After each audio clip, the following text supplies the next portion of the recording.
Chapter 315. Sha Rose stared at the embarrassed robot. She had a feeling that this robot was different from all the robots she had seen in her life. Perhaps the robots she had seen were more perfect and elegant in appearance, but this robot gave her a very strange feeling. How should she put it?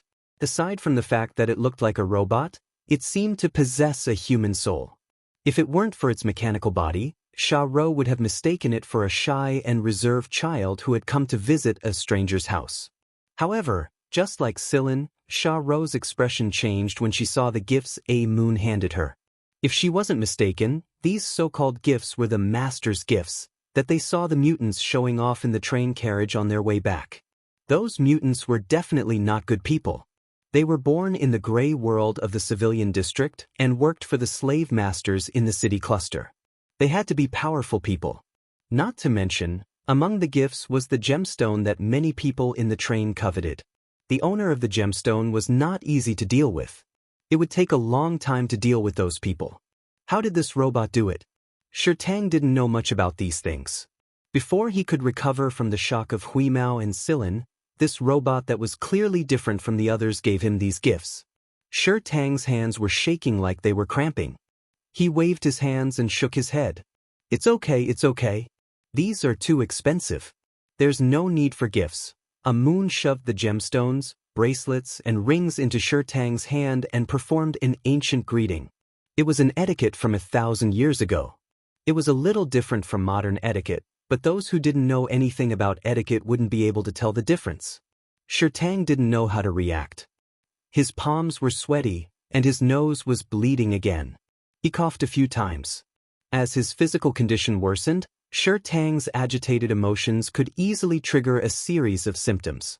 Bleeding and coughing weren't the main problem. In severe cases, he would fall into a deep coma for several days. Sha Rose quickly brought a bottle of liquid medicine to Shirtang. Only after he drank 2 mouthfuls did Shirtang calm down. Eat this. Sillin tossed a small bottle of medicine over. This medicine was much better than the one Shirtang was taking.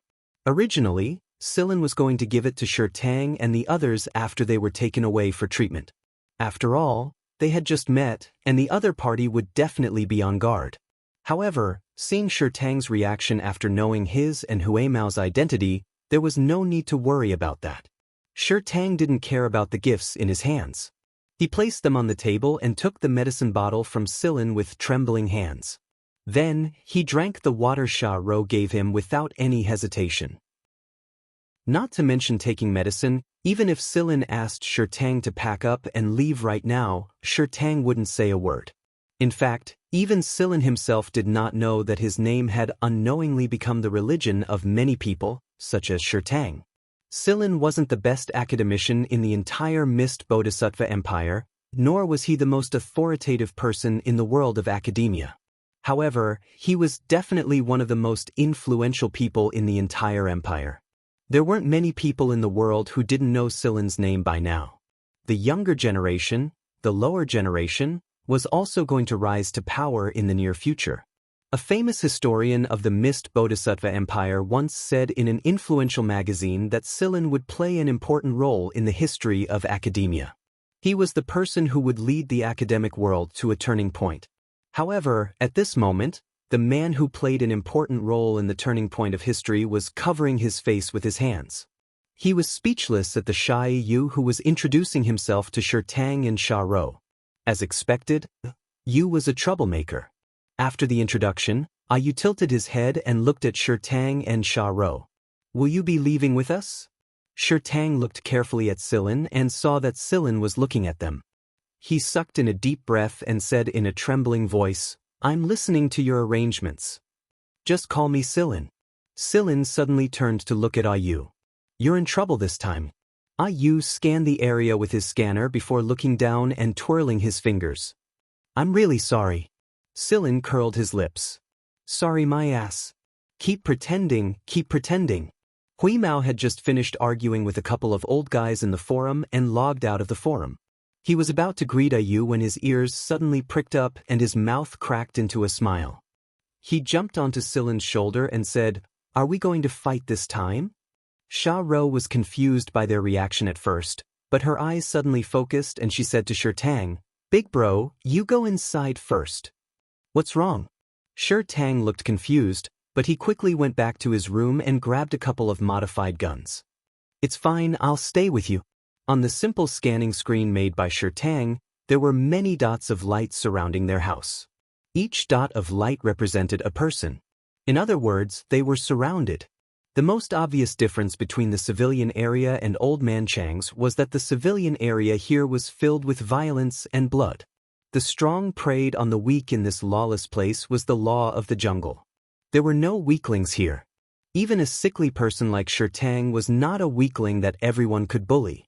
He had taken human lives, but he was nowhere near as good as Tang handed the gun barrel to and said to Silin, "You can hide in the house for now. There's an energy shield over there. You can activate it after you get inside." Tang only had one energy stone in his possession, and he had always been reluctant to use it as an emergency measure.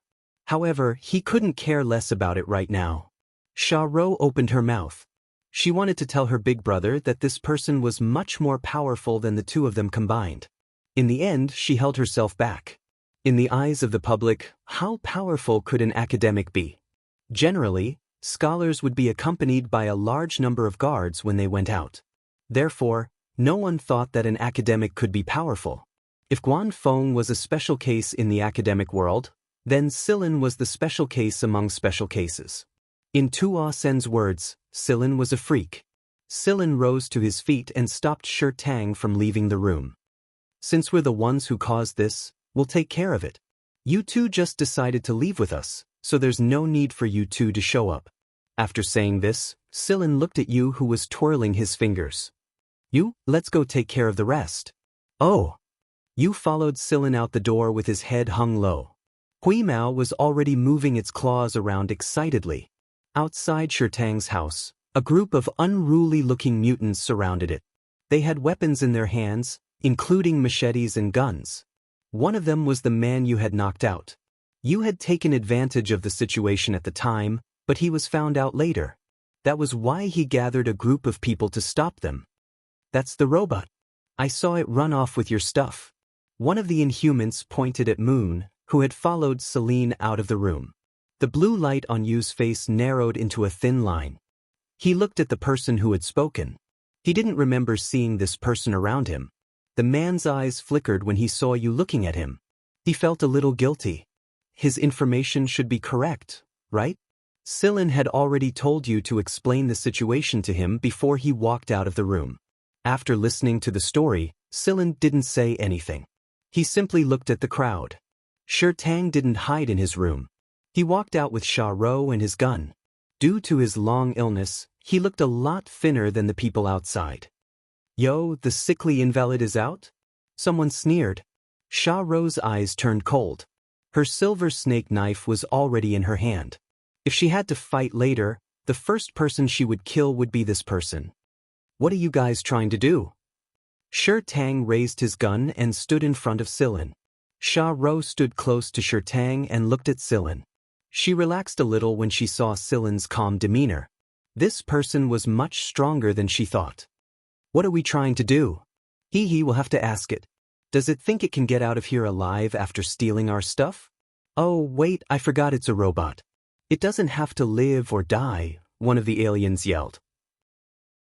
He raised the machete in his hand and pointed the tip of the machete in Celine's direction in a show of force. Tang was about to ask what it was, but Ro nudged him with her elbow. She didn't want him to ask. Silin took 2 steps forward. The moment he moved, Tang tensed up. He couldn't let this person get hurt here. Otherwise, Tang would feel like a sinner in the academic world. Some of the people in the circle were already pointing their guns at Silin. If Silin made a move, they would open fire. Pushing aside Tang, who was blocking his way nervously, Silin bent down and reached a hand to the ground. There was a metal plate buried into the ground, and only a small part of its edge was visible. Tang and Ro had tried to flatten the area as much as possible because they couldn't pull out the metal plate that was buried deep into the ground. But now, Silin stretched out his hand and easily poked his fingers into the sturdy ground. He grabbed the metal plate, raised his arm, and pulled. Sher Tang watched as Silin easily pulled out the metal plate that he and Sha Rou couldn't even pull out with their combined strength. The metal plate was 7 or 8 centimeters thick, nearly 1 meter wide, and more than 7 meters long. Moreover, its density and hardness were relatively high. This kind of metal was not very valuable. It could be seen in many places in the civilian area. Most of them were buried in the ground as a foundation, so everyone knew very well how difficult it was to pull this metal plate out. However, this seemingly useless young man pulled it out with one hand without panting. It was as easy as pulling a carrot. This was only the beginning. Silin pulled the metal plate out and looked at it. Then he placed both hands on the metal plate and folded it into a simple stool. This series of actions made everyone's eyelids twitch. Sher Tang and Sha Rou's hands trembled. They suddenly felt very weak. Silin swept the dust off the stool and sat down calmly. He crossed his legs and placed his fingers on his knees. Are you going to apologize? Yu heard Silin's words, but his head was still lowered. He clenched his fists tightly. He looked very nervous. Sher Tang couldn't bear to see him like this. Sha Rou liked this weird little robot, but she knew that a person who could steal something from those people was no ordinary person. Under the watchful eyes of the crowd, Yu inched closer to the encirclement and said timidly, "All right, I sincerely apologize." As soon as he finished speaking, an arc of white light shot toward the ground. 2 steps away from the encirclement formed by these ill-intentioned mutants, there was a deep arc-shaped depression on the ground. Moreover, the depression was still emitting smoke. The soil and metal buried there were instantly burned into smoke. A timid and slightly innocent voice asked again, do you accept my apology? Everyone. Accept? How could they not? What the fuck, you even took out a weapon like this. What can we say? If this kind of attack was used on a human, not even their bones would be left. The faces of the people who were holding their knives and guns just a moment ago twisted. If Silin's action earlier was only enough to make their eyelids twitch, then Ayu's behavior right now was enough to make their livers twitch. Sher Tang's jaw almost dropped to the ground. As expected, Silin's pets and robots were different from everyone else's. No one dared to say anything. Some of the people who had formed the encirclement already planned to retreat. They had nothing better to do, so they came to have some fun. Who would want to risk their lives against these people?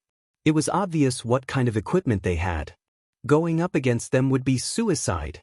They wouldn't do something so stupid. Then, what kind of explanation do you want for this? If you want it, I'll give it to you, Yu said innocently. No one answered. What kind of explanation? Who would dare? Perhaps the next explanation would cost them their lives. Yu looked around. Some people's legs trembled when they saw the mechanical face with the blue stripes. They couldn't help but back away. We can't retreat. Someone in the encirclement suddenly shouted. It was the person who pointed out Yu. He avoided everyone's eyes when they looked at him, but he still stubbornly said, "Don't be afraid of them. My boss will be here soon. You'll get what you deserve." Yu looked at the person and asked, "Who's your boss?" "My boss is..." Splat, blood splattered. The person was cut in half at the waist. Useless. A person with a water pattern tattoo on his face appeared behind the person. Blood dripped from the blade in his hand, but it didn't leave any marks. The people who had been running away retreated when they saw this person. Some started to run, but they only got a few steps before blood splattered everywhere. People appeared one after another. They were all wearing cloaking devices that could make them invisible. Those people didn't see anyone when they ran, so they didn't even see the person who wanted to kill them. They're from Myriad Sea City. Sha Rou recognized one of them.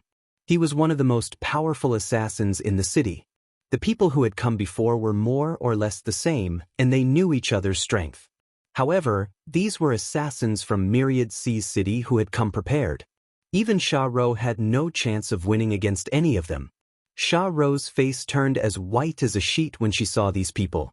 In the past, these people were only after money. But now, these people were executioners. Sha Rou didn't even have the courage to take a single step forward. Her legs felt like they were frozen in place. "I'm sorry," Sha Rou said in a low voice. She was talking to Shurtang and Silin. She must have killed the 3 people from Myriad Sea's city that attracted the attention of these people. She didn't expect them to send out such powerful assassins. Could it be that the 3 people in Myriad Sea's city were much more important than what Parker said? They're not here for you, Silin said. Their target is me. Sha Ro looked at Silin in confusion. Because they're the ones who've been watching you. Sha Ro and Shurtang felt a chill run down their spines. Had these people been watching them all this time? Clap, clap, clap, clap. Applause rang out. A figure appeared on the stage. It was just an image projected by the projector. This person must be watching them from somewhere. The person in the image looked a little frail. If it weren't for the twisted smile on his face, he might even look like a scholar. As expected of one of the top 5 most influential people in the world of academia. It's a pleasure to meet you, Silin, the person said. Silin glanced at him but didn't say anything. The person wasn't angry at Silin's silent response.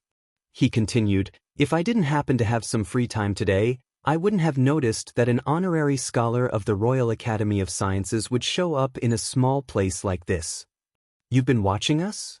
Shurtang asked. Shurtang was having a hard time holding back this question. Shurtang's first impression of the person in the image was disgust.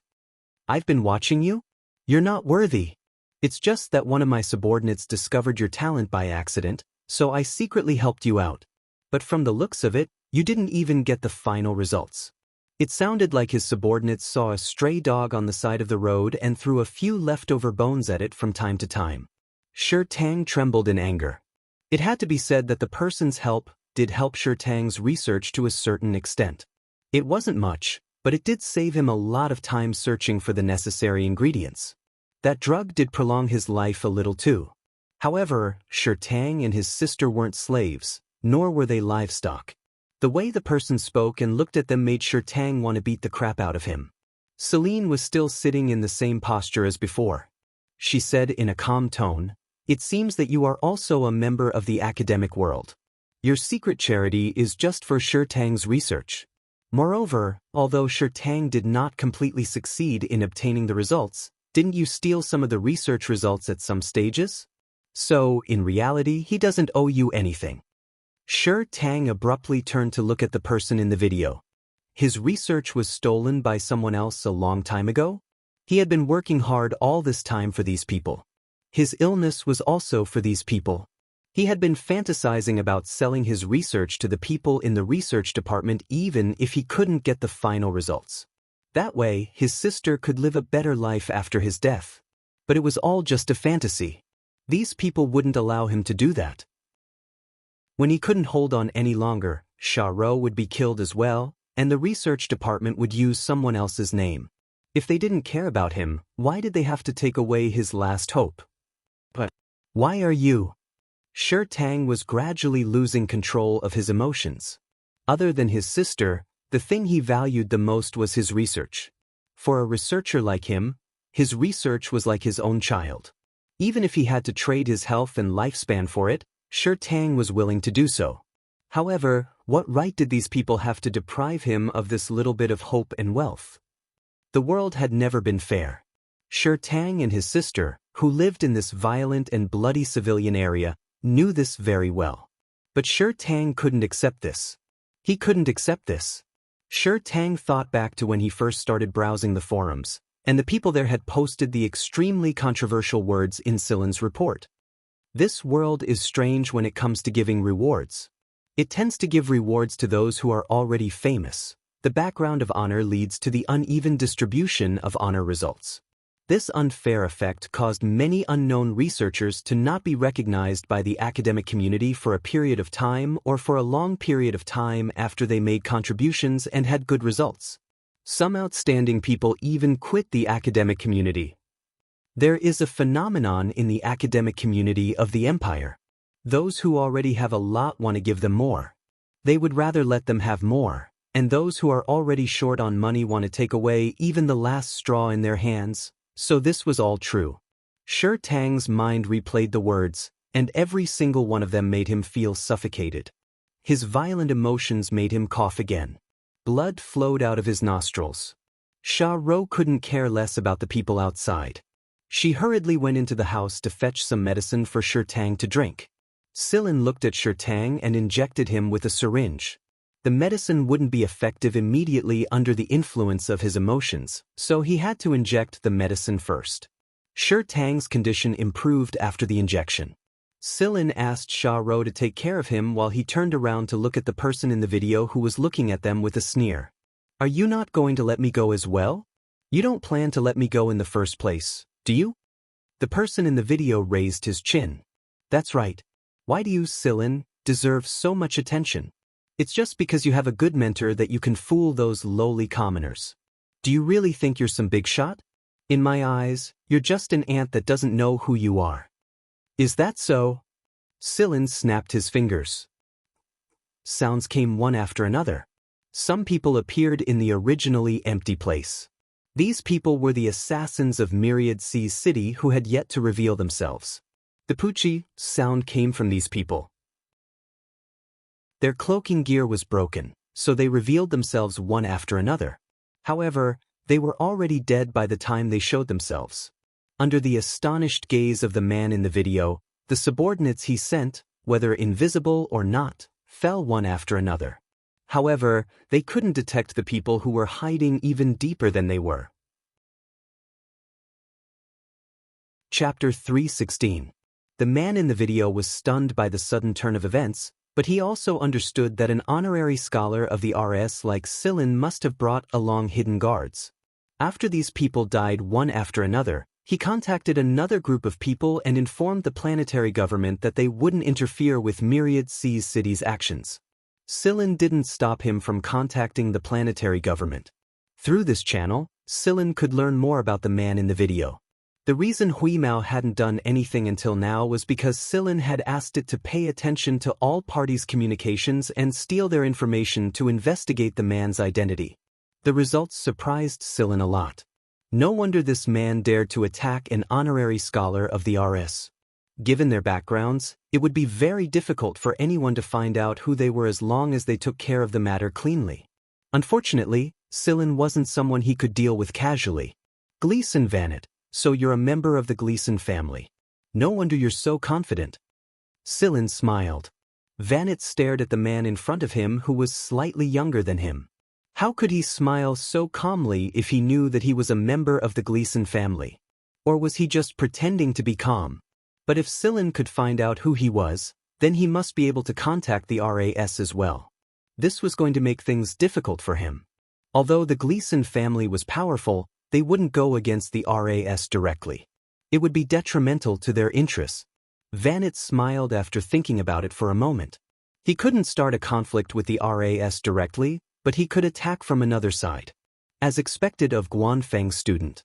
You may have Guanfeng's support, but these two people are residents of this planet. You, Silin, can't do anything about it? Oh, I forgot to mention that the Gleason family has jurisdiction over this planet. This is a legitimate cooperation between us and the planetary government. Not even Guanfeng can interfere. Vanet's meaning was simple. You can leave if you want, but you can't take these two people with you. He wanted to embarrass Silin and make Silin lose face. If Silin continued to argue about the ownership of these two people, Vanet was prepared to produce the relevant documents and settle the dispute through legal means. But after hearing Vanet's words, Silin didn't say anything and even ignored Vanet. While they were talking, Silin's spaceplane had flown over on its own. Earlier, when Sha Ro was feeding Shirtang his medicine, Silin had already signaled them to pack their things and leave at a moment's notice. Therefore, after the spaceplane landed, Silin immediately boarded the spaceplane with Sha Ro and Shirtang. He completely ignored Vanet, who was talking to himself. The people from Thousand Seas City had already arrived after receiving Vanet's order. However, there seemed to be a transparent energy barrier in front of them, and there were also hidden people who were creating obstacles for them. When they finally rushed to the front of the low house, the aircraft had already flown away. The people in charge of intercepting in the air could not hold on at all. The control buttons were inexplicably malfunctioning, and they could not lock onto the target. Moreover, the defense network on the periphery of the planet was also frequently malfunctioning. When everything was finally restored, there was not even a trace of the aircraft. Bang! Inside a research base on a certain planet, Vanet was so angry that he smashed the screen in front of him. The glance Scylla gave him before he left made Vanet feel like Scylla was mocking and looking down on him. "Boss." A guard wearing the Gleason family emblem opened the door and walked in. "What is it?" Vanet roared without looking back. Vanet was furious right now, and he was contacting some people to cause trouble for Scylla. It would be best if they could destroy the spaceplane without anyone noticing. So what if Guanfeng was Guanfeng? He couldn't possibly go against the great Gleason family, could he? There was no way the Royal Academy of Sciences would pursue this matter too deeply just for a mere Scylla. Young master is here." The guard who was calm a moment ago bit his tongue uncontrollably when he said this name. Vanet's hand paused for a moment. When he finally realized what this young master meant, his anger was replaced by a wave of anxiety. No one would be able to help but be afraid of that person. Vanet hurriedly put away his communicator and straightened his lab coat. He adjusted his expression and forced a smile as he walked out to greet the young master. Although he had already adjusted his expression, when he saw the person striding over from the other side of the tunnel, Vanet's face still stiffened. When he looked into that person's eyes, Vanet felt like he had been thrown into a glacier. The person was obviously shorter than him, but Vanet felt like he was the one being looked down upon. "Why are you here?" Before Vanet could finish, he was slapped in the face. He staggered a step back, and before he could stand up, another slap came. The two slaps directly slapped Vanet to the ground. Half of his face was already swollen, and a few of his teeth were broken. His mouth was full of blood. The person who slapped him stood in front of Vanet, looking down at Vanet, who was struggling to get up as if he was looking at a piece of trash. "You mobilized your men to deal with Scylla?" Vanet stood up with difficulty. His vision was still a little blurry. After he finally recovered, he raised his trembling eyes and saw Gleason Dodge, whose eyes were filled with coldness and anger. Vanet couldn't help but shiver. Why was this guy so angry?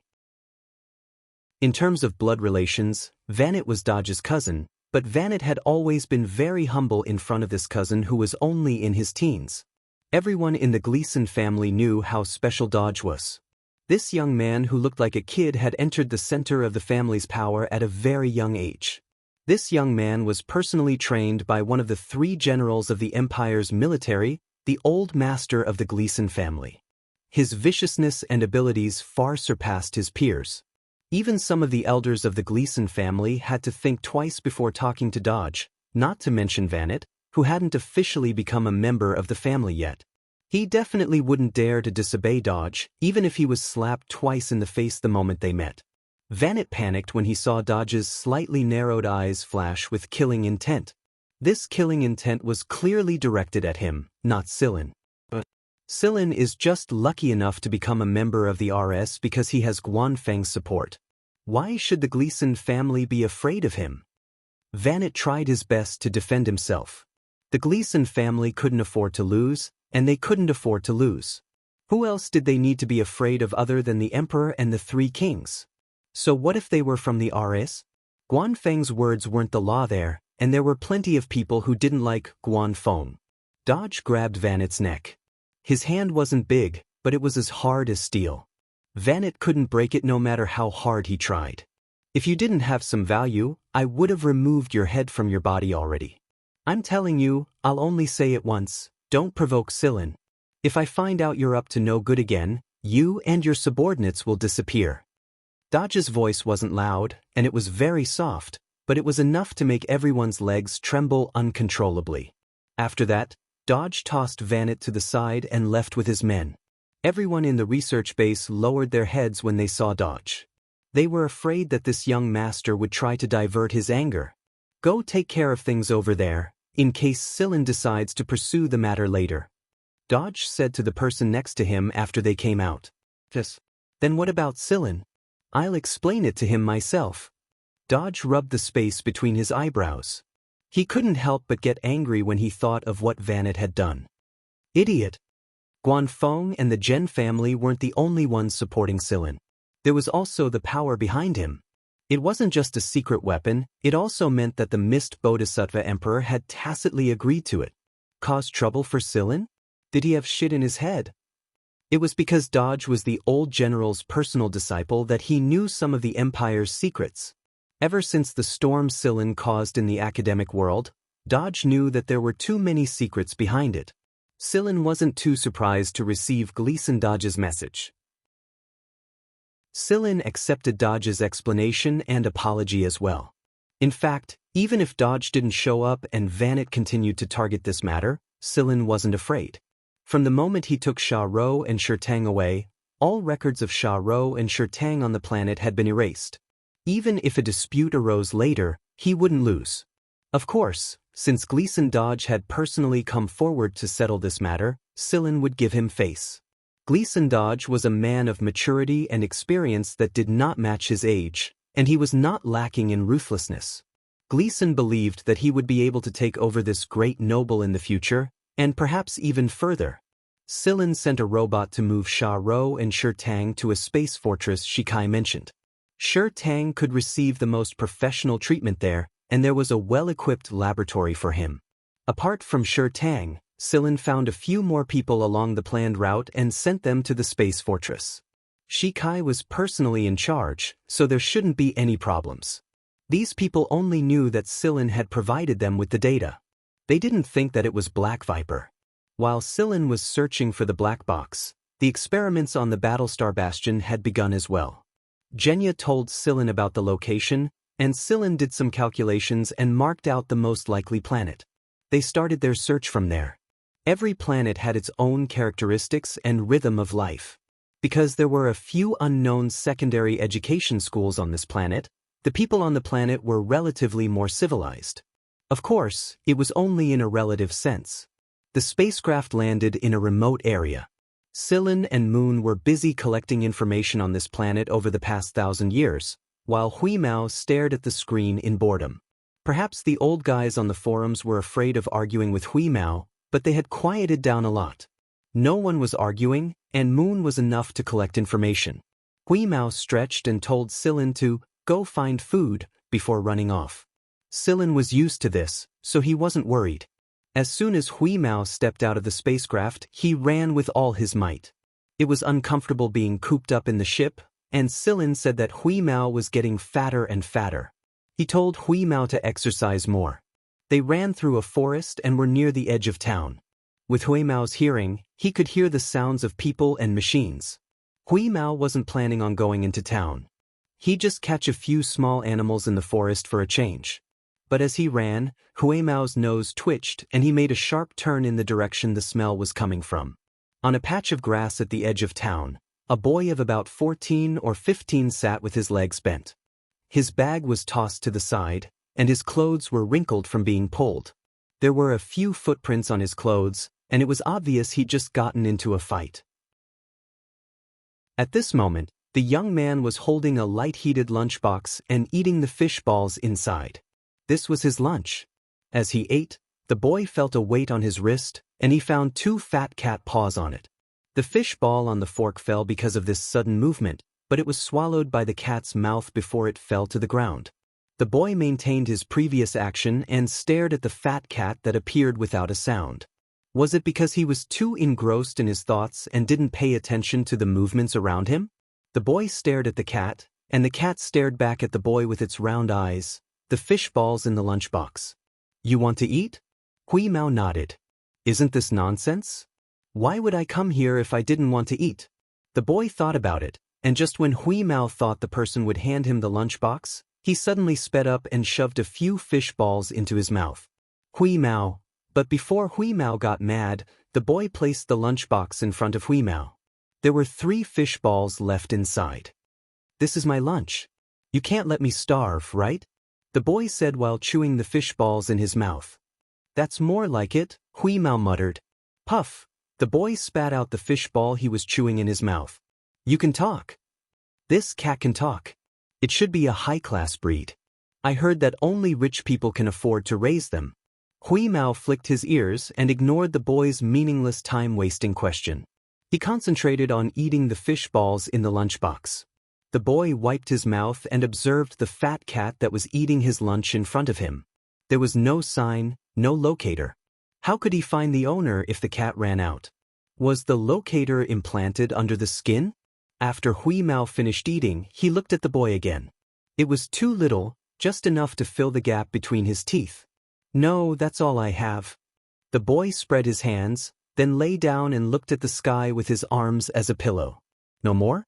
Hui Mao licked his mouth, walked to the boy's bag, and lifted his paw to open it.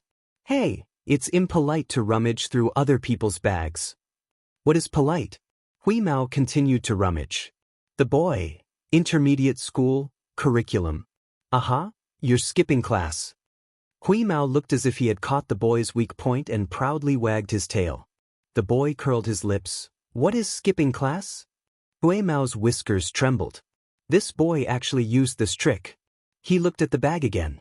There was really nothing to eat. When he was about to leave, he saw the boy lying on the grass and began to weave a frog.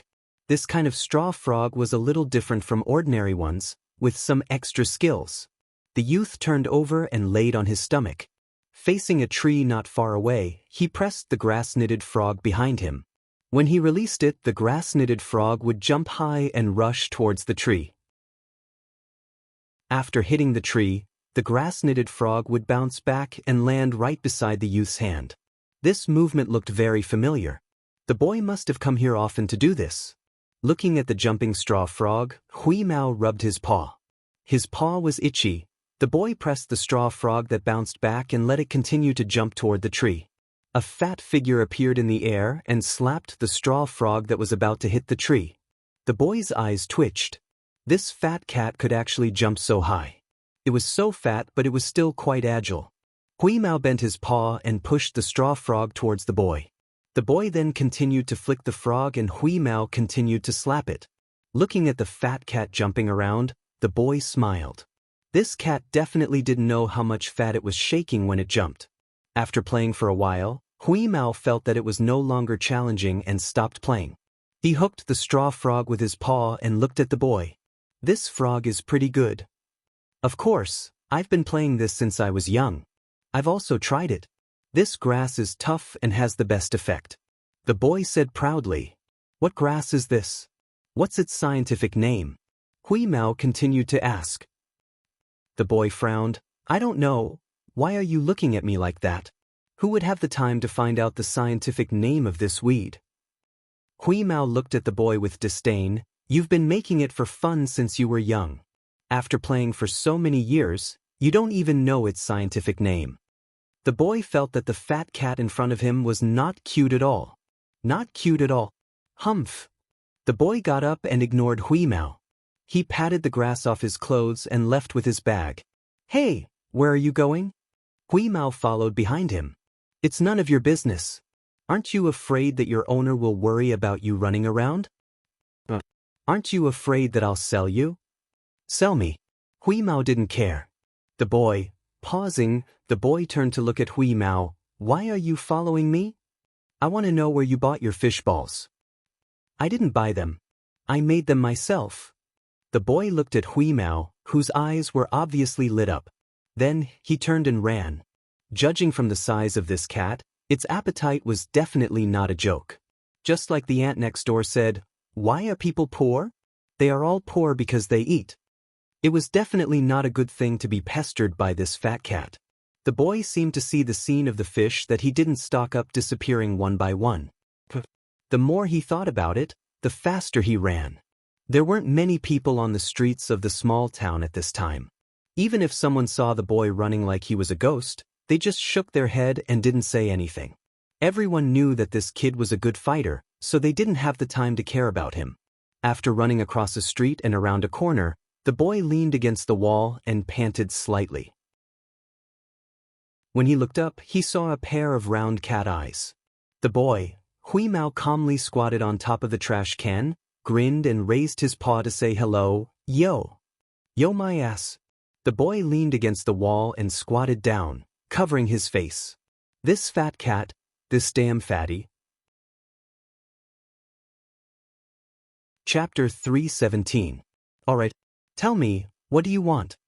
The boy squatting on the ground looked at the gray cat without getting up.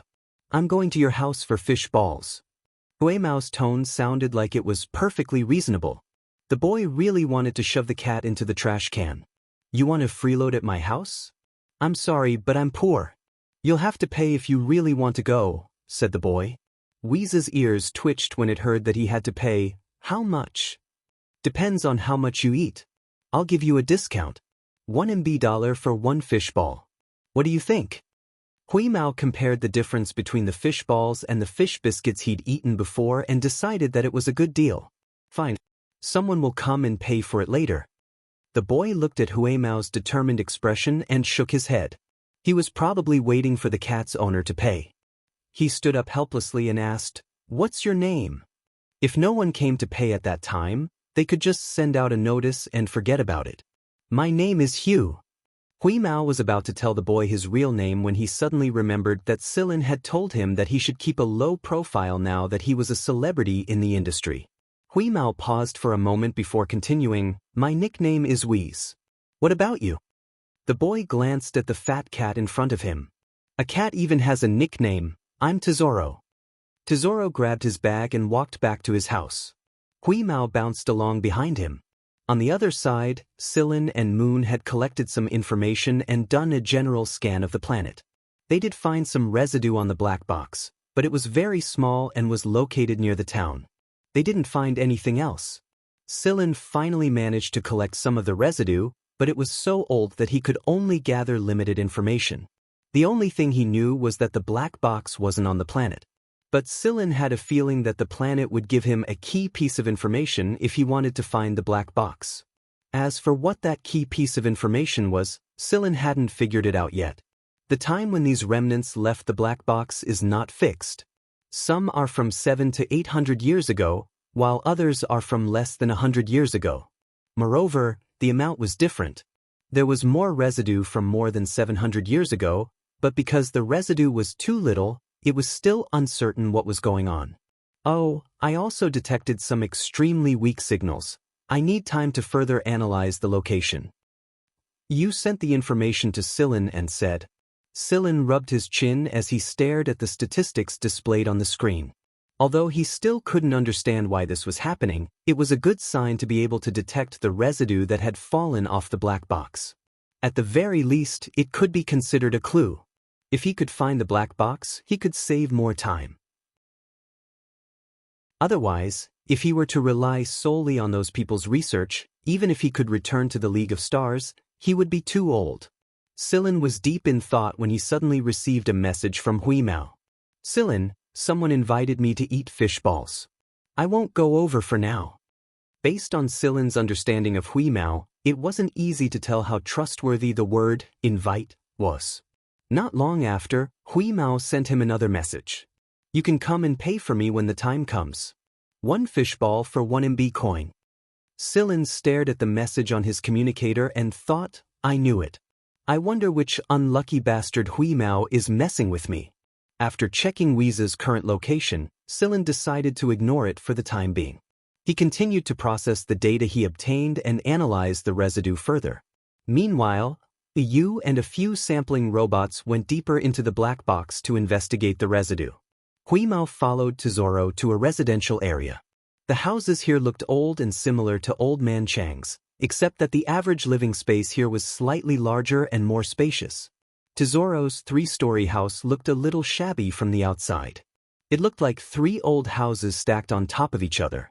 Tesoro took out a key card, inserted it, pulled, but the door didn't open. He pulled again, but the door still didn't open. Bang! Tesoro kicked the door and pulled again. The door shook twice and opened. Huimao stared at the open door and sighed. I can't believe I kicked the door. But before Huimao could express his thoughts, a rotten smell hit Huimao's face and almost made him collapse on the floor. Hey, old man, did you lose control of your bowels?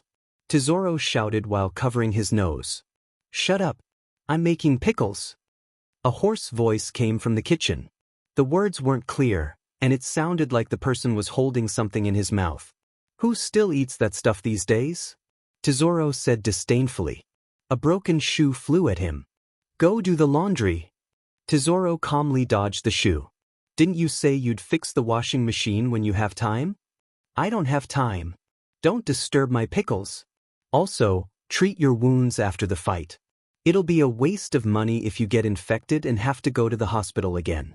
Strangely enough, the person knew that Tesoro had fought without coming out to check. Got it.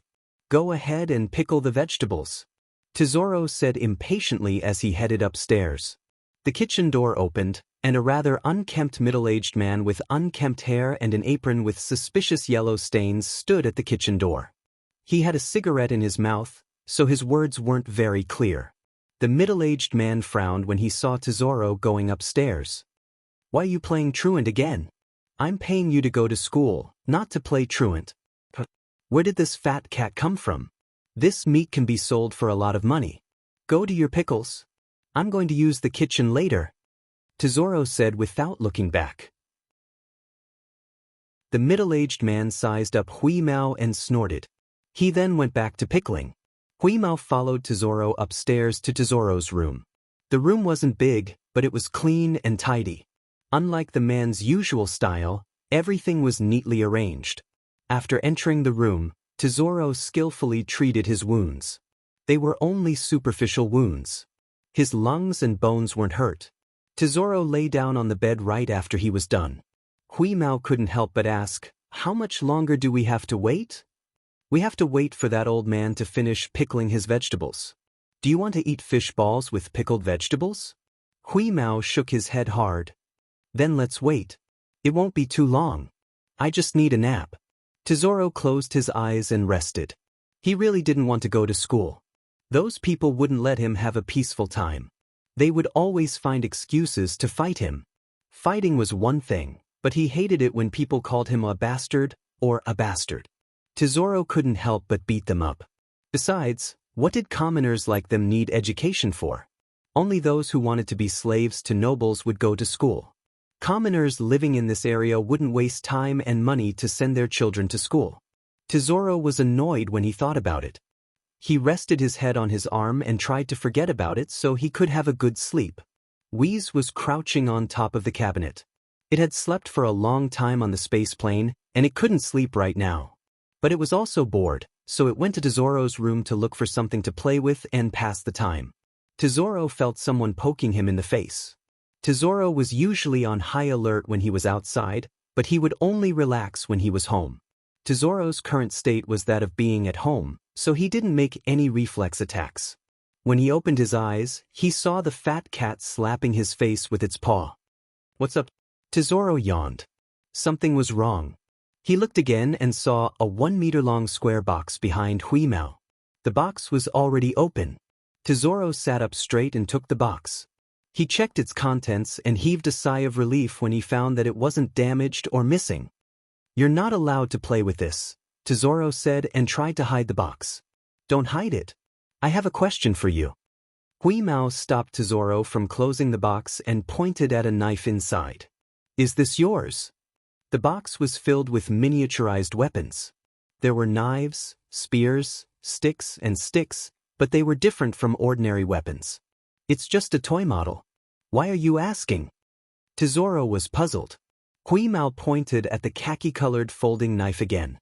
"Did you buy it or was it a gift?" "None of your business," Tesoro snapped, but he sounded a little weak. Ignoring the fat cat, Tesoro closed the box and was about to hide it again when he paused and looked at Hui Mao. "Why are you interested in it? I can make one for you if you like it, but the price will be different." "Why would I want a model? It's not as good as a real knife." Hui Mao thought for a moment and said, "There's a scratch on your model." "A scratch?" Tesoro opened the box again. But Hui Mao pointed at a spot on the khaki-colored knife. "Oh, it's already here." Tesoro was relieved that Hui Mao was only pointing at a spot that looked like a scratch on the knife. Hui Mao pestered Tesoro with more questions about the model. Eventually, Tesoro was annoyed and told him that the model was made by his father as a toy when he was young.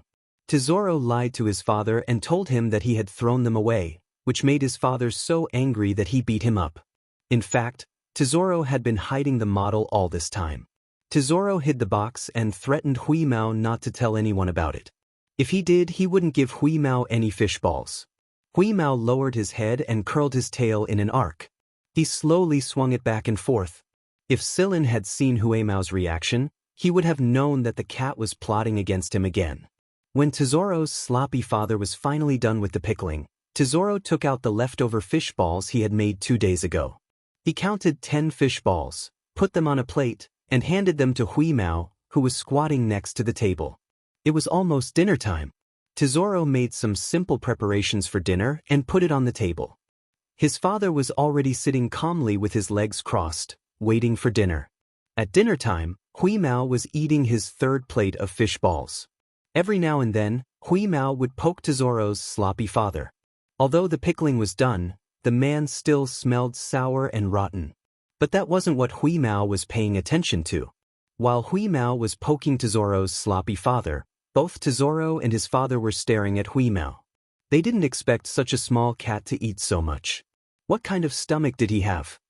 "What are you looking at, little fat cat? Keep staring and I'll sell you," said the sloppy father as he picked his teeth.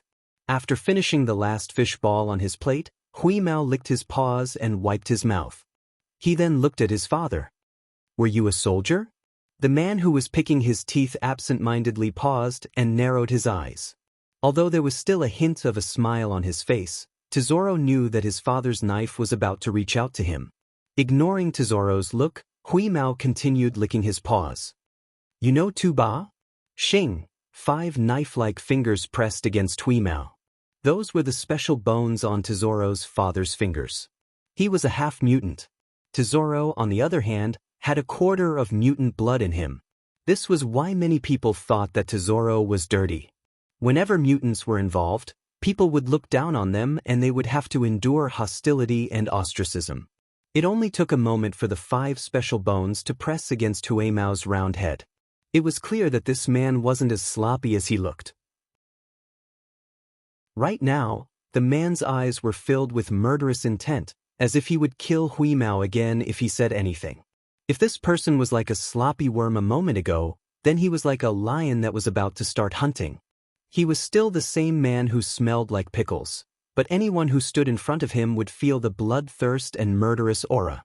However, Hui Mao calmly licked his paws as if he didn't see it. He had seen Tu Ba's folding knife before. The scratches on the knife were actually Tu Ba's personal markings. If he hadn't met Tu Ba at Black Viper's test site, Hui Mao wouldn't have known about this. Shu Sag stared at the cat who was still licking its paws calmly. He didn't know if the cat was calm or slow. But after waiting for a long time, the cat was still licking its paws and wiping its face, completely ignoring him.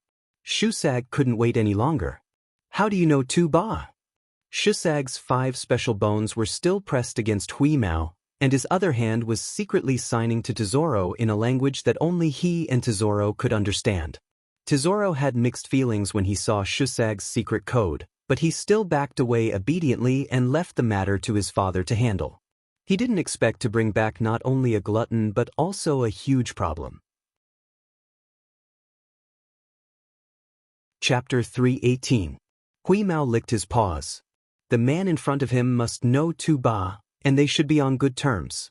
But why was he reacting so strongly? "Are you Tu Ba's comrades in arms?" Hui Mao cocked his head at Tu Ba as if he couldn't sense Tu Ba's hostility. Shu Sag didn't say anything. What happened back then was too much of a blow for him to handle, so he didn't dare say anything before he got to the bottom of things.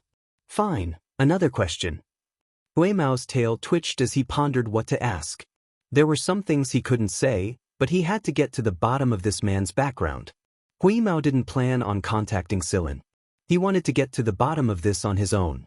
Silin and Moon proved that he was a thoughtful cat. "I know Tu Ba. We were teammates before. But that kid isn't strong enough. He's barely holding us back." Weeza's words caused Shu Sag's face to twitch abruptly. "Tu Ba isn't strong enough? Who are you kidding?" Back in the day, Tu Ba was the only person in the company who could hold his own for a while. Plus, after so many years, Shu Sag knew that Tu Ba could only be stronger than he was now. Shu Sag carefully observed Hui Mao's eyes as he spoke and moved his finger knife away. "How is he now?" Don't you know that Tu Ba was sent to the imperial prison? Prison? How? Shusag couldn't believe it. I think he was sent to the imperial prison for treason, and it's a life sentence. Hui Mao didn't say anything about Black Viper. The man in front of him wouldn't contact Tu Ba anyway. Plus, he was telling the truth.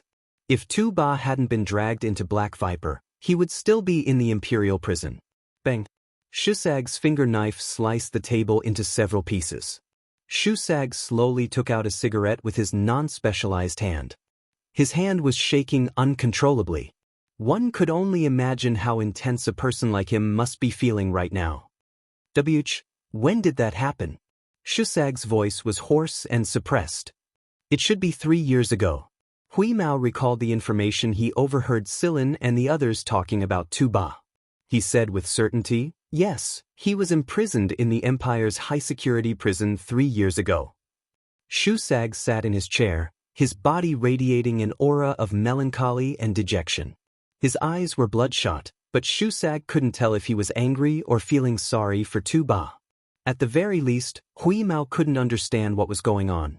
Human emotions were too complicated, and Hui Mao couldn't tell them apart. Just then the doorbell rang. Shusag didn't move. Tesoro glanced at his father, who wasn't paying attention at all. Then he glanced at Hui Mao, who was licking his paw as if nothing had happened. Tesoro walked to the door helplessly. Opening the door of their house required skill. A couple of kicks later, Tesoro pulled the door open. It was none other than Silin. Before Tesoro could say anything, Hui Mao yelled, "Why are you here so soon?"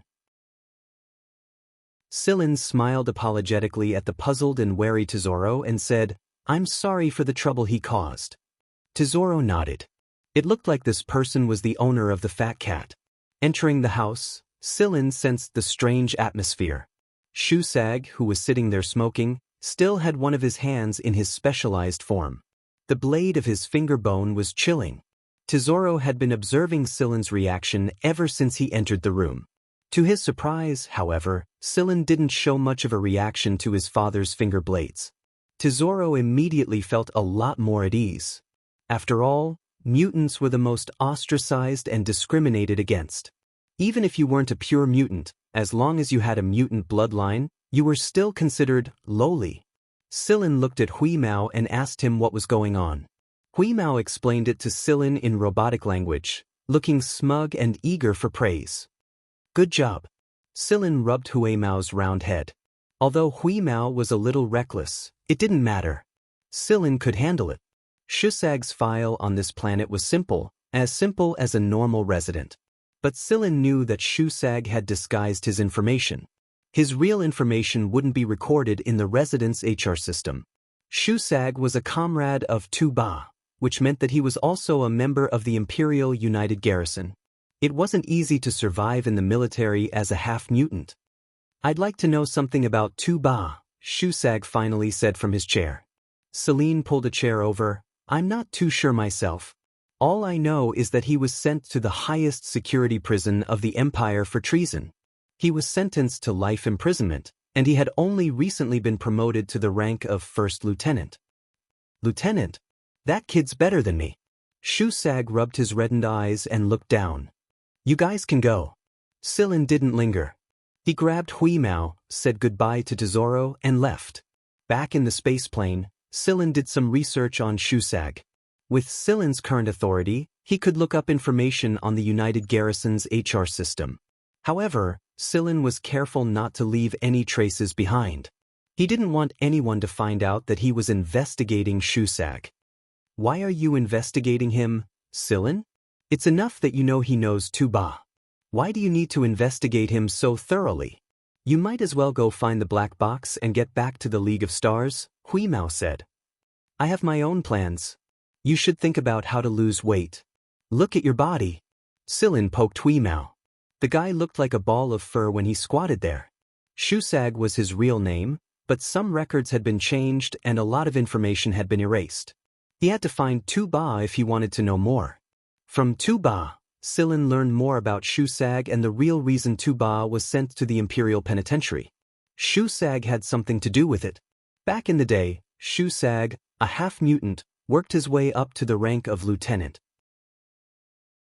However, he was disgraced by a minor noble for standing in his way and expelled from the army.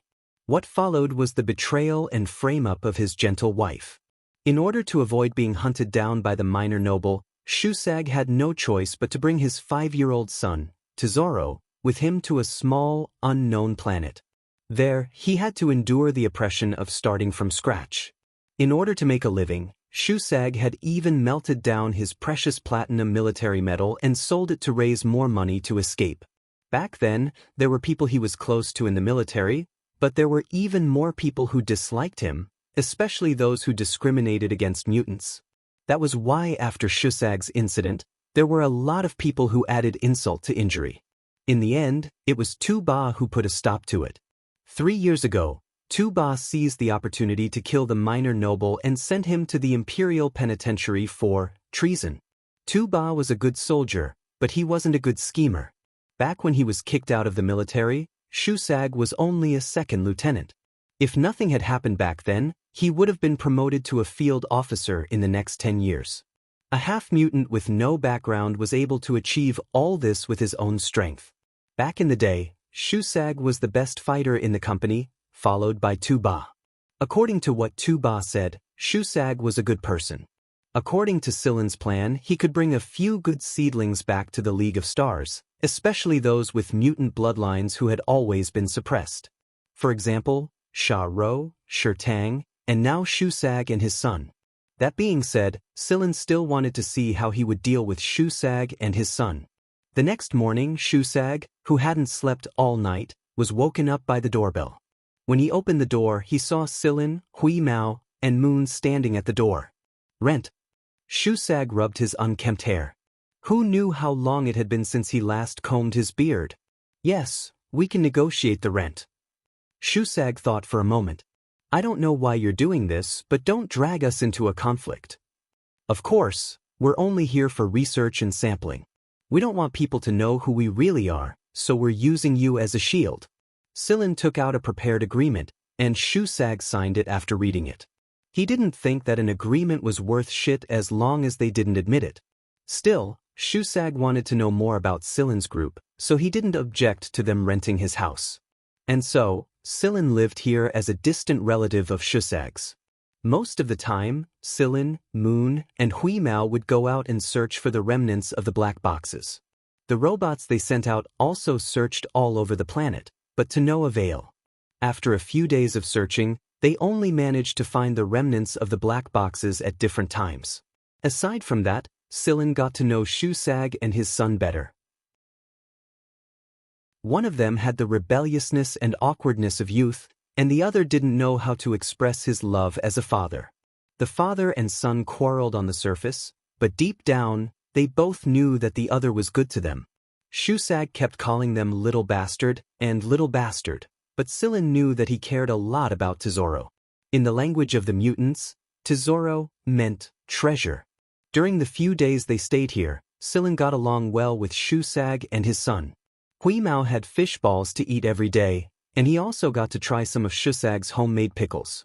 Although they smelled horrible at first, they got better after a while. At least, that was what Silin thought. When all the information on the planet was gathered, Silin was ready to leave. Before he left, Silin told Tu-Ba to contact Shusag. Of course, he didn't tell him about Black Viper and left out some of the key details. Shusag didn't press the issue. Now that he knew Silin was doing well, he felt less guilty and slept better. His attitude towards Silin was a lot more sincere. That night, Shusag prepared a sumptuous dinner. Silin decided to leave the next day, so the dinner was his farewell. It happened to be the day when Tesoro returned from his vacation. Tesoro came back with a piece of news. I heard there's going to be a meteor shower tonight. You guys can watch it. A lot of people at school are talking about it. A lot of people are even using the meteor shower as an excuse to date, Tesoro said. Then why didn't you invite a daughter-in-law for me? Shusag didn't hold back. Tesoro curled his lips but didn't say anything. At school, the way the girls looked at him made him want to rush up and slap them. He knew what they were saying behind his back. Once, when he skipped class to sleep by the flower bed, he heard them talking behind his back. Tesoro remembered very clearly that those people had said that even his blood was dirty. Because of Tesoro's notoriety, some people didn't dare say it to his face, but they did whisper behind his back. Tesoro had long since lost all hope in his so-called schoolmates. He had always been a lone ranger at school. Realizing something, Shusag stopped asking questions. For a moment, neither father nor son said anything. Seeing this, Sillin broke the awkward atmosphere and asked Tesoro, "Where can we see the meteor shower?" "We can see it from this area." "Of course, we can go to the grassland further away. It'll be quieter there. There will probably be a lot of people watching the meteor shower in town. It'll be noisy." Sillin nodded. "Let's go check it out tonight then. There's nothing to do anyway." "Okay." Tesoro was overjoyed. Compared to Tesoro's excitement, Huimao didn't feel anything. It was just a meteor shower. What was there to see? He might as well sleep at home. That being said, Huimao followed Sillin and the others to the grassland further away from town where he first encountered Tesoro. The meteor shower arrived in the wee hours of the morning. The friction between the atmosphere created countless sparkling ribbons, which excited many young people.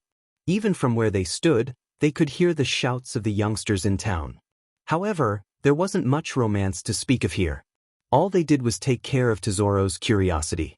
Beep, beep, beep, beep. The urgent notification surprised Sillin, but his expression changed when he saw the data sent back by the probe robots scattered around the area. Moon also noticed that something was wrong.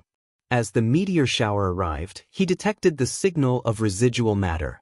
Although the signal wasn't obvious, it was definitely the signal of residual matter. The residual matter really came from outside the planet and came with the meteor shower. Meteor shower. Looking at the bright lights streaking across the sky like raindrops, Sillin shuddered. He turned to Huimao, who was yawning, and Moon, who was counting the signal points, and said, "Check the comets orbiting this star region." Seeing that Sillin and the others were suddenly busy, Tesoro pushed Shusag in confusion. "Old man, why are they checking the comets?" "How would I know? I'm not educated. Aren't you from an intermediate school?" "Tesoro." "Celine, this is the result of our investigation." Moon projected the results in front of him. The image showed all the periodic comets in the star region, their orbits, and the places the planet had passed. "Don't call back the probes. Let them continue to collect the residual matter that came with the meteor shower. Let's go back to the space plane." Sillin said to Moon. "We're leaving, right?" Sillin paused and looked back at the father and son. "Maybe I'll contact you again soon. Don't move." After that, Sillin turned around and ran to the space plane parked in the woods with Moon and Huimao. The fundamental cause of these meteor showers was the comet's fragmentation, and the leftover material might have come from the comet's debris. If everything was as Sillin had guessed, then the black box might very well be on the comet's orbit. Chapter 319. After returning to the space plane, Sillin, Huimao, and Moon analyzed the information and found the comet in the meteor shower. Then, Sillin sent out several trackers to track the comet to see if there was any signal from the black box. Sillin did some calculations. The location and time when Genya encountered the unstable wormhole happened to be very close to the target comet. Perhaps for some reason, the black box on the comet reacted and triggered a wormhole that led to the League of Stars. After that, the comet moved away, and the wormhole became unstable, closing the passage. The whole process didn't last long, and Genya wasn't that close to the planet, so it didn't attract much attention. According to the information Sillin had gathered, although some people had noticed an abnormal energy and spatial fluctuation at a place a certain distance away from the planet, the signal and communication equipment had been disrupted at the time, and it hadn't lasted for a long time. There were many different opinions after the incident, and no conclusion could be drawn. Although there was evidence from various incidents, it was all speculation before a definite conclusion was reached. Sillin, Huimao, and Moon stared at the signals sent back by the trackers on the screen. The trackers were getting closer and closer to the comet, and when the light dot that represented the signal intensity on the screen grew brighter and brighter, Sillin knew his speculation was confirmed. "It's really there." Moon was so happy that he spun in circles like a top. Just like Sigma, they liked to swing their arms when they were happy. Hurry up and find it. We can go back when we find it, right, Sillin? Hui Mao looked at Sillin expectantly. I think so. Let's see what's going on with the black box first. Sillin was calmer than the others, but he was also excited. Although he had made some preparations, finding the black box would save him a lot of time. From the analysis of the trackers, he could see the general location of the black box on the comet, but it would take a lot of effort to get it out. Sillin was going to contact Shikai and ask him to send a robot to solve the problem, but Moon stopped him. He wanted to get the black box himself. Perhaps Moon no longer trusted the Shi family the most. He was afraid that the Shi family would do something to harm him and Sigma, such as tossing the black box into a research lab. Although Moon and the other Origin robots looked ancient, they were made of the best materials available. Plus, Moon had upgraded himself several times before he sent Moon to retrieve the black box from the comet. That was why Sillin decided to send Moon to retrieve the black box. Moon was very satisfied with Sillin's behavior because Sillin's first concern was his safety, not whether he could take out the black box. Seeing that Yu was going to help, Hui Mao also expressed his willingness to help. The black box was too important for Hui Mao, and he was tired of living in the Mist Bodhisattva Empire. Everything he did was restricted, and although he was a bit more lenient when it came to foreign beasts, he wasn't as free as he was when he was a hunter regiment. After all, this wasn't his territory. Not even Hui Mao would feel at ease if he sent another robot to retrieve the black box from the comet. To him, no robot was better than himself and Moon. There were a lot of floating debris in space when they approached the comet's orbit. Sillin first cleared away these obstacles and then found the safest time to release Whis and Moon out of the comet. They were robots after all, so they weren't as restricted by the same conditions as humans. Hui Mao grabbed Moon and had him take it to the comet. Moon knew the black box better than Moon, so he knew how to remove it from the dirty Shueqiu without damaging it. Hui Mao assisted him from the side. As for Sillin, Sillin stayed on the spaceplane to provide some extra support. If anything happened on the comet, Sillin would teleport them back to the comet using fixed-point teleportation. Even if the comet's environment wasn't suitable for fixed-point teleportation, he would still do his best to ensure the accuracy of the teleportation. Sillin had made a lot of preparations, but to his surprise, the process of removing the black box from the comet was smoother than expected. Moon had done everything perfectly, and he had even considered some of the details beforehand. Just as Chip had said, Moon was the smartest among the 5 robots. He was also the one who knew how to play dumb the most. The black box wasn't as big as Sillin thought. It was only 2 meters long, but it contained the crystallization of the Shi family's wisdom at its peak. After being buried for nearly 1,000 years, the mysterious and extraordinary look on the surface of the black box made everyone who saw it feel an inexplicable excitement. Some peripherals were needed to activate the black box, and these could all be prepared according to the black box. Sillin wasn't worried. Considering the capabilities of the people left behind on the research bastion, this shouldn't be a big problem. Carefully packing the black box, Hui Mao didn't even log on to the forum. Instead, he squatted next to Moon, fearing that something might go wrong. Seeing Hui Mao like this, Sillin smiled. It seemed that the robot was eager to return. No wonder we couldn't find it. It was on the comet. It's been orbiting the comet. It's no longer where it used to be, Moon said. The blue light on Ayu's face curved into 2 curves, showing that Ayu was in a good mood. Sillin nodded when he heard Moon's words. It was a matter of luck. Those people wouldn't have thought that the black box was on the comet, would they? Otherwise, they wouldn't have been able to find it. Sillin was thankful that the black box was on a periodic comet, not a non-periodic one. Otherwise, he wouldn't have known where to start looking. When Shikai learned that Sillin had found the black box, he felt conflicted. On one hand, he was happy that he'd found it. After all, he'd be able to see what the Shi family's original home looked like. He'd also be able to meet the mysterious original robot, Sigma. On the other hand, he felt helpless. How did Sillin find it so quickly? Didn't the Shi family send people to look for it? Was this another way of saying that the Shi family weren't as good as Sillin? Now it was obvious that Moon was closer to Sillin and distant from the Shi family. This made Shikai's heart sour. Though his thoughts were conflicted, he knew what he needed to do. Sillin had already told him about the resources he needed in advance. The researchers who stayed in the space fortress were easier to control. They weren't as scheming as Sillin had suggested. After Sillin delivered the black box, the researchers got to work under Moon's direction. Seeing how familiar Moon was with the black box, Sillin knew that he hadn't been telling the truth. Perhaps he didn't know everything about the technology, but he knew far more than anyone else. It wasn't like he said he didn't know anything. This little fellow's guard was quite heavy. But it was understandable. If it weren't for that, Moon would have been sent to the lab and become a second ship. The researchers, including Tang, were very excited. Being able to participate in this project and understand this technology was a great gift to them. These people almost worked day and night to prepare and process the peripherals under the guidance of a U.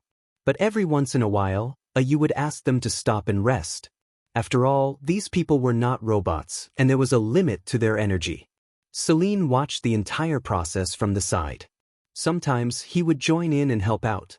Through this process, he learned a lot about this technology. In his heart, Celine was also planning when he would have the opportunity to create a second black box. However, this was not something he could easily do alone. When the peripherals were finished, Celine had a chat with Moon. All that was left to do was debug and check. Moon was the only one who could do this. He had set up a very complicated password for the black box. There were a few things Celine needed to take care of before he returned to the League of Stars. Also, Huimao had been eyeing the fish biscuits produced in the Mist Bodhisattva Empire, and he had to bring gifts to Shueqiu and the Miantuan. Moon didn't mind. He waved a hand and told Celine and Huimao to get to work. No one would be able to activate the black box in advance with him around. When he said this, Yu deliberately looked at Shikai next to him. Shikai felt like he was stuck on a fishbone. After Celine and the others left, he returned to the Shi family's electronic planet and chatted with Chip for the entire day. It was true that not every Origin robot was as easy to talk to as Chip. Shikai needed Chip to teach him how to get along with the Origin robot better. What if Sigma ignored him, a true descendant of the Shi family, just like Moon did?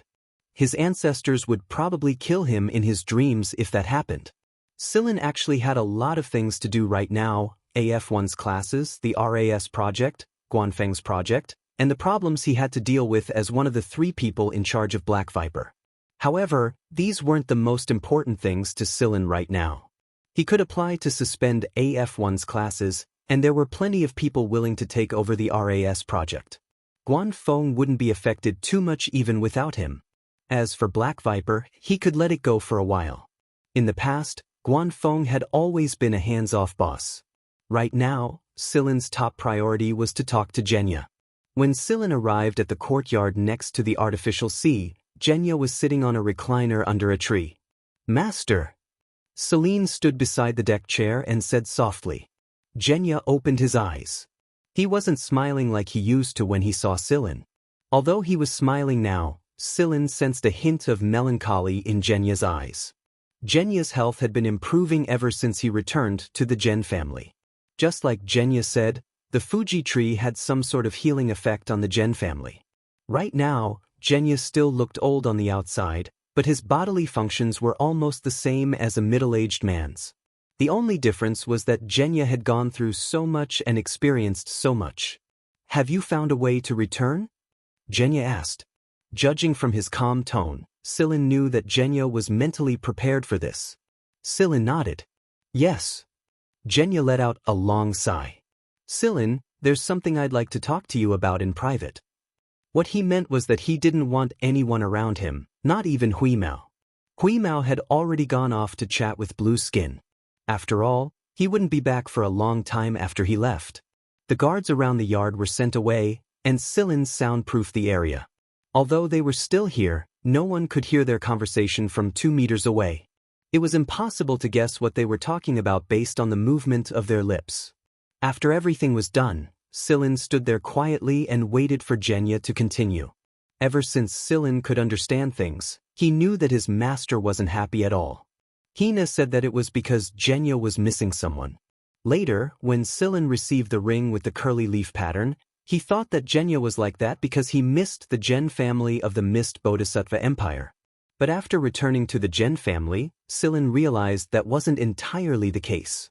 Silin didn't know who Genya was missing, and he didn't ask about it. Knowing Genya's temper, it was impossible to pry the answer out of him if he didn't want to tell anyone. After a long period of silence, Genya finally spoke. "I've been thinking about it since the last time you came to ask me those questions." Genya said slowly, "I left behind a logbook in the League of Stars, but I didn't carry it with me later on. It's a record of my daily life in the League of Stars, and I left it somewhere before I left for planet Brown Earth." Genya had created a partial star map, and it was necessary to compare it with the League of Stars' star map in order to find the place. However, the League of Stars wasn't the Mist Bodhisattva Empire, and the League of Stars didn't have a complete star map. "Go there and find a man named Hara. Tell him to take back the things I left with him, and he'll give you the record book." "Which sector of the League of Stars does this place belong to?" Silin asked while pointing at the partial star map. "Sector S." Silin was astonished. He didn't think that Genya had been to Sector S before. But how did he get in and out of a place like that safely? Or was it just luck? Genya didn't explain too much. He simply said, "The key to open the logbook is the ring on your finger. If anyone tries to open the logbook by force, it will self-destruct. From what I know of Hara, he should have kept the logbook very well. Once you find the logbook, you'll know everything about me. There's a special record of two people in the logbook. If you meet them, please give this to them." Genya took out a box with a necklace and a badge inside. The necklace was a woman's style, and the green gemstone embedded on it was exquisite and pure. It looked like it contained a lot of life, and it was much better than the green pearls Silin had found back then. There was a pattern on the gemstone, and it was the emblem of the Fuji royal family's Gen family. However, the pattern on it was slightly different from the emblem worn by most members of the Gen family. It was an emblem only worn by members of the royal family or those who were extremely close to them. The badge was similar to the one worn by Gen Xingming's father, the current King Fuji. It was a very good proof of identity in itself. Silin had always thought that only the children of the current King Fuji like Gen Xingming and Gen Xingming would have such proof of identity. He didn't think that there would be another. Seeing through Silin's thoughts, Genya explained, "My royal brother purposely left this extra badge for me back then. He gave it to me after I returned." Genya only explained half of it. The hidden meaning behind his explanation was that Genya would give this badge to his son or daughter as well. Genya actually has a wife and child in the League of Stars. Silin looked at Genya. He still had a lot of questions, but Genya's, "Don't ask me, I don't want to say anything," look didn't come out of his mouth. He would know everything once he found the logbook. Silin accepted the box containing the two items. "You're not going to meet them?" Genya lowered his eyes and didn't say anything. However, his lips were tightly pursed and his fingers were rubbing his sleeves. Seeing Genya like this, Silin knew that Genya was conflicted. He said, "If possible, I'll see if I can bring them to reunite with you." "The possibility is very small," Genya said in a low voice. No matter how Silin listened to his tone, he felt that he was full of grievance. Silin glanced at Genya with an odd expression. He didn't know that his master had such a side to him. "I understand. If everything goes smoothly, I'll bring you to meet them when I return," Silin answered. Genya turned his head to the side and didn't say anything. Silin took this as a tacit agreement. Before leaving, Genya told Silin, "Don't worry, I'll take care of things here. As for you, be careful when you return to the other side. Your safety is the most important." "Yes, master. I know what to do. Don't worry." Silin gave Genya a hug before leaving the courtyard. He brought Hui Mao to buy the fish biscuits and gifts it had been longing for. Silin rubbed his forehead when he saw Hui Mao's list. "It's not like we're not coming back. Why do you need to buy so many things?" Hui Mao thought for a moment and realized that Qin Lai was right. Therefore, he circled some of the important items with his paw. "Then I'll buy these first. I can't go any lower." "All right. But you need to lose weight, glutton." Besides the fish biscuits, Hui Mao also took the opportunity to roar on the forums. I'm going to leave for a while. Don't get too cocky, little ones. Some people let out a sigh of relief when they heard this. They could finally enjoy some peace and quiet. Silin also left a letter for Guan Feng and set it to be sent at a fixed time. It would be best if Guan Feng could show up if there was an emergency. After all, Zhenya couldn't take care of everyone at the same time. It would also reduce some of the pressure on him. Silin also contacted Shusag and his son and picked them up. When they returned to the space fortress, Shi Kai was already waiting for them. Other than Shi Tang and Sha Rou, the rest of the researchers had been transferred to another space fortress. This one had already completed a round of modifications. Are you ready? Yu moved a finger in front of the black box. Then let's begin. Chapter 320. Moon activated the black box, and with the help of the peripherals, a vortex began to form in front of the bastion. The edges of the vortex were dotted with nebulae, but the center of the vortex was pitch black. As the vortex grew larger and larger, the bastion looked like an ant in the face of it. The area they'd chosen was remote, with no habitable planets nearby. They didn't have to worry about being discovered. This vortex was much larger than the wormhole Zhenya had encountered all those years ago. Perhaps it was because this was the real thing, and the wormhole was just a trigger. As the vortex formed, Silin and the others took their seats. They activated their shields and safety equipment, just in case something happened to them before or after passing through the wormhole.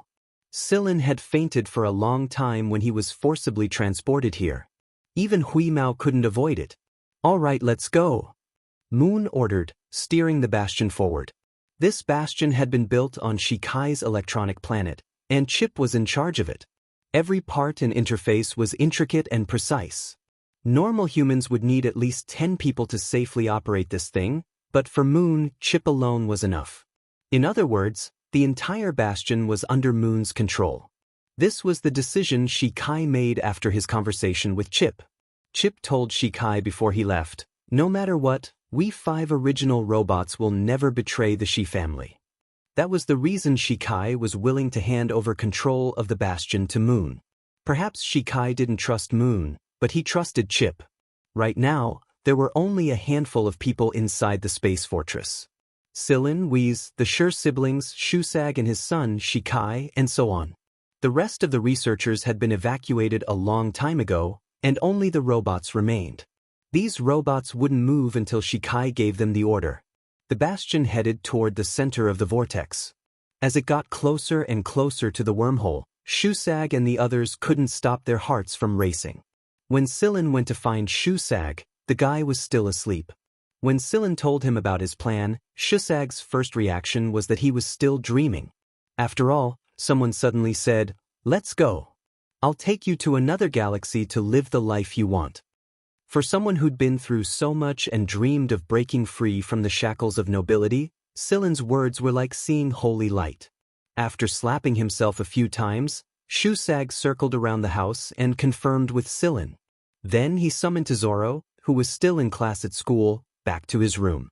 Shusag was very interested in the world of hunters Silin spoke of, and Silin needed a few helpers.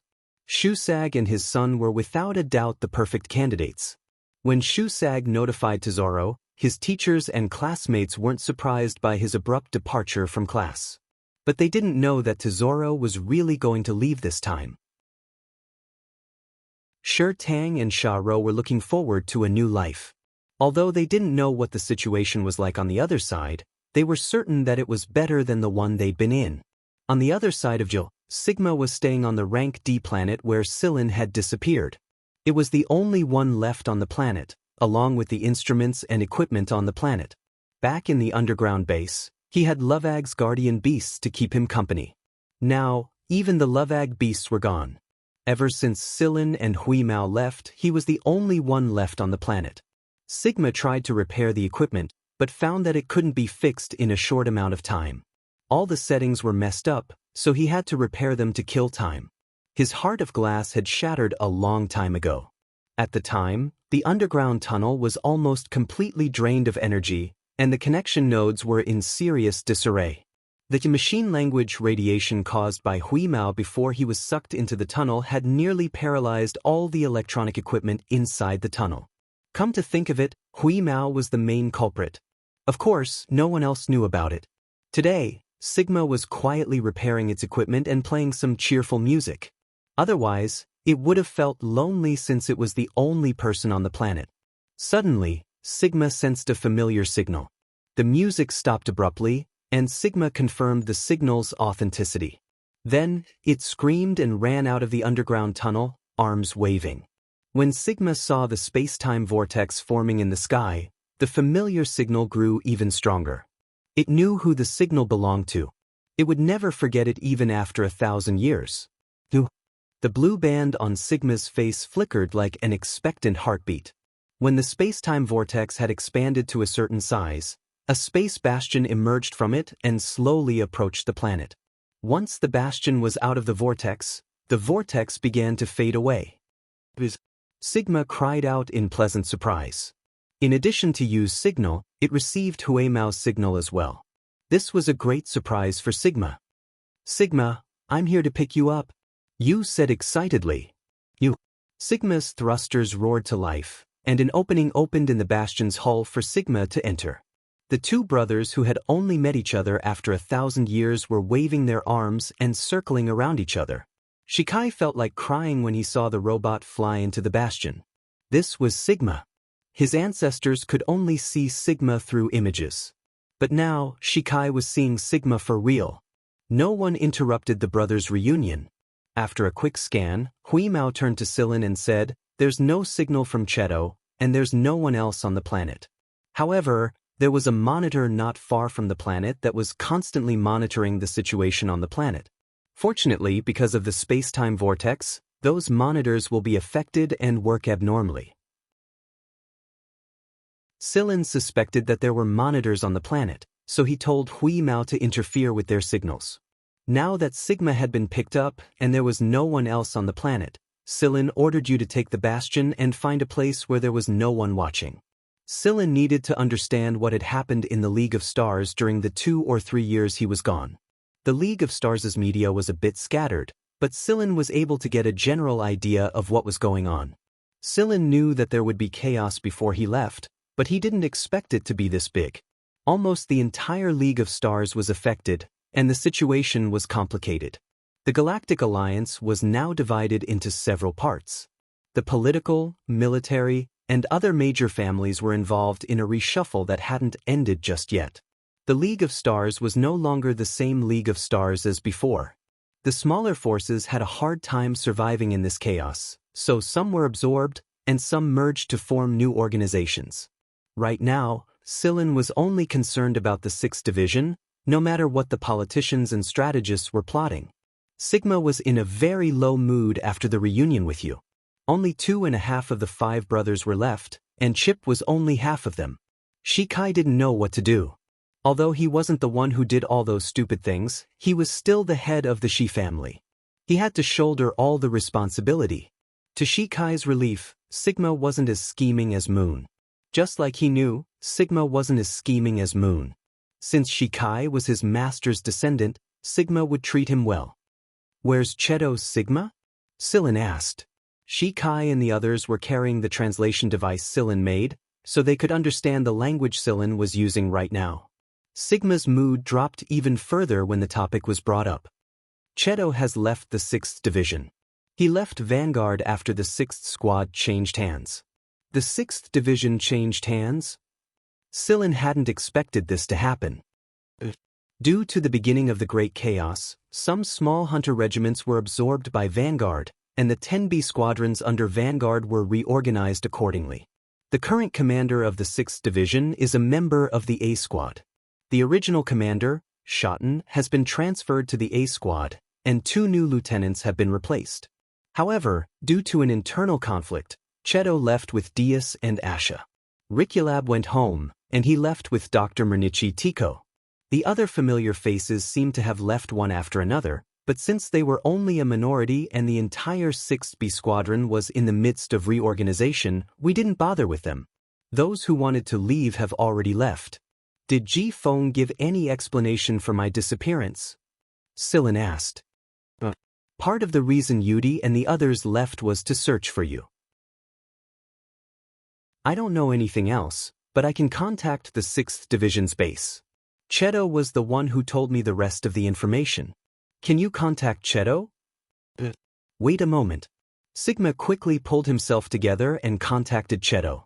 The two robots had their own unique way of contacting each other. Back then, Cheto had told Sigma to contact him if Sillin and Huimao returned. It didn't take long for Sigma to contact Cheto. In the video, Cheto was dressed in sportswear. No one knew where he was. The usually expressionless Cheto smiled brightly when he saw Sillin and Huimao. His eyes were bright and full of life. He was already rushing over after receiving Sillin's current star map coordinates. Shikai stared at the brightly smiling man in the video and asked a little hesitantly, "Is that Cheto really a robot?" "Yeah, he's a robot. He's very similar to Sigma and the others," Sillin said. Cheto had learned more emotions now, and he was able to express them like a human. Shusag and the others' jaws nearly hit the floor when they learned the truth. They really couldn't tell which part of Cheto looked like a robot. Moreover, when Sillin and the others were talking to Cheto, it didn't feel like they were talking to a robot at all. It was like they were old friends. "What do you plan to do next, Sillin?" Sigma asked. Sigma and Moon shared the same thought when they learned that their master was long gone, and that their brothers and sisters were either dead or crippled. They would stay here and observe the situation for now. If Sillin and the others were to return to the Mist Bodhisattva Empire, they would follow them. The black box was in their hands, so they could go back anytime they wanted. Shikai also said that he would stay here for a while. He wanted to learn more about this star system, and he was very curious about Cheto. He hoped that he could learn something from his interaction with the Origin robots. Sillin thinks for a moment before saying, "Can you contact Ji Feng for me, Sigma? He told you how to contact him, right?" He did. Sigma contacted Ji Feng, but Sillin told it to send him an encrypted message first. Meanwhile, on planet ZJ-100, Ji Feng was holding a meeting with the leaders of the A Squad. Suddenly, his communicator rang with a message. Ji Feng didn't mind it at all. He only checked the message after he was done talking. But after reading the encrypted message, Ji Feng couldn't stay calm any longer. He abruptly rose to his feet, left the meeting room, and went to his personal lounge to contact Sigma. Ji Feng was very happy to see Sillin in the video. Sillin didn't hide the fact that the Mist Bodhisattva Empire was located in another star system. Sillin knew that Ji Feng wouldn't provoke the Mist Bodhisattva Empire unless he was an idiot. The Mist Bodhisattva Empire was an entire empire. It was an entire empire, a whole entity. If they hadn't taken care of their own side, they absolutely couldn't afford to let the Mist Bodhisattva Empire take advantage of their weakness. If the Mist Bodhisattva Empire intervened forcefully, not even the Vanguard would have an easy time.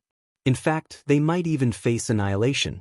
It was only after the situation in the League of Stars was stabilized that he could make contact with the Mist Bodhisattva Empire. Sillin didn't say too much about his life on the other side. Ji Feng didn't think that Sillin would be able to live well in an unfamiliar and huge empire ruled by nobles in just 2 or 3 years.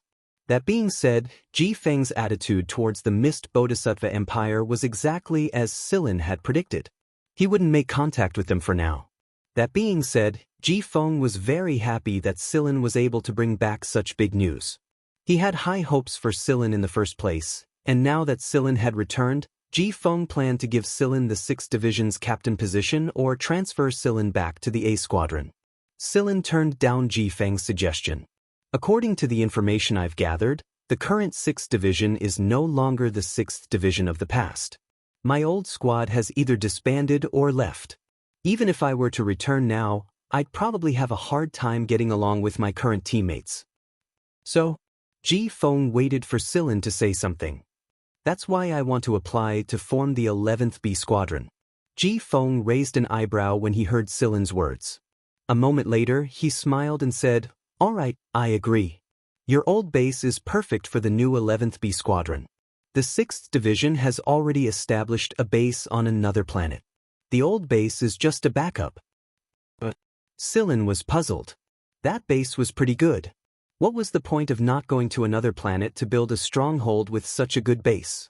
Ji Feng looked meaningfully at Sillin. You'll have to ask a certain person or an inhuman. Sillin looked at Sigma. Sigma turned its head away and pretended to communicate with Hui Mao, but the blue bars on its face kept glancing at them from time to time. Sillin had a feeling that the certain person Ji Feng was referring to was Yudi, and the inhuman was definitely Sigma, Cheto, Xueqiumiantuan, and the Lovag beasts stationed at the base. How much money do you need? Let me be clear. The situation is chaotic right now, and everyone is short on funds. The amount we can give you is limited, Ji Feng said. Then let's not talk about that. I'm sure some people in the regiment will have objections to the establishment of the 11th B Squadron. You can handle it, Commander. Don't worry. Just do what you need. I'll take care of the regiment. Give me a list of the funds you need, and I'll transfer them to you. After the call ended, Ji Feng lay on his recliner with a smile on his face. Don't disappoint me, Sillin. Hui Mao was the happiest when he learned that Sillin was going to form a new B Squadron. It was his own B Squadron, which meant that it was completely his territory. He was the landlord. By the time Sillin told Moon to pilot the Bastion to the planet where the underground base was, Ji Feng had already ordered everyone from the 6th Division to evacuate. In fact, there weren't many people left in the first place. After Sigma, Sillin, and the others left, the residents of the base were constantly harassed.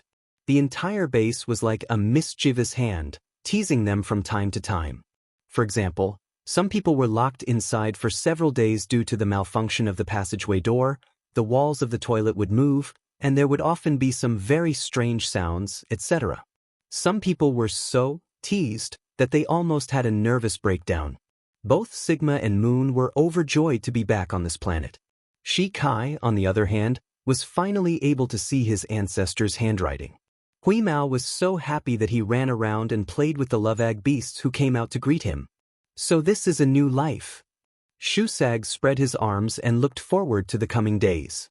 Then he glanced at his son, who was staring at everything around him with glowing eyes, and slapped the back of Tesoro's head. What are you thinking about? Oddly enough, Tesoro didn't respond to Shusag's slap. He simply stared at the base rising from the ground. After a long time, Tesoro finally spoke up. I can fly a fighter too, can't I? Shusag chuckled and slapped the back of Tesoro's head again. You're still too young. You're not even as good as Sharo. Tesoro was about to retort when Sillin turned to them and said, Go pick a room. This little guy will take you there. Yeah. A little Loag beast hopping around Sillin waved its pincer legs and called out to Shusag and the others to catch up to it.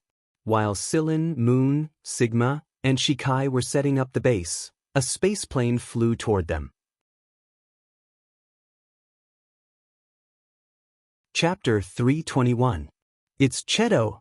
Hui Mao, who was rolling around in the middle of a herd of Lovag beasts, ran toward him. The incoming space plane wasn't small, but Cheto was the only one inside. The cabin door opened, and Cheto walked out in his sportswear. He looked like a free traveler returning to his hometown.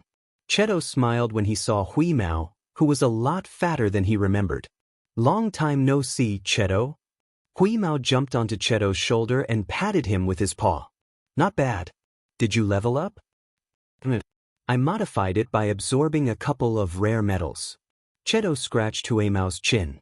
Hui Mao tilted his chin and allowed Cheto to scratch it. Then he pointed at the space plane behind Cheto and asked, Where did you get this? I robbed it, Sillin answered calmly. Cheto was driving a small space plane when he left the 6th Division, but he ran into some well-equipped robbers along the way. That was why he robbed them without hesitation. Oh right, this is for you. Cheto took off the ring on his finger. It was the ring Hui Mao and Sillin had given him before they left. It was the one he got from Osculos. No need. Sillin said he'd keep this for you. Meow meow. At first, Hui Mao was going to give the subspace ring to Cheto. He often traveled with Sillin, so he could just use Sillin's ring. However, Hui Mao's tongue twitched when he saw it.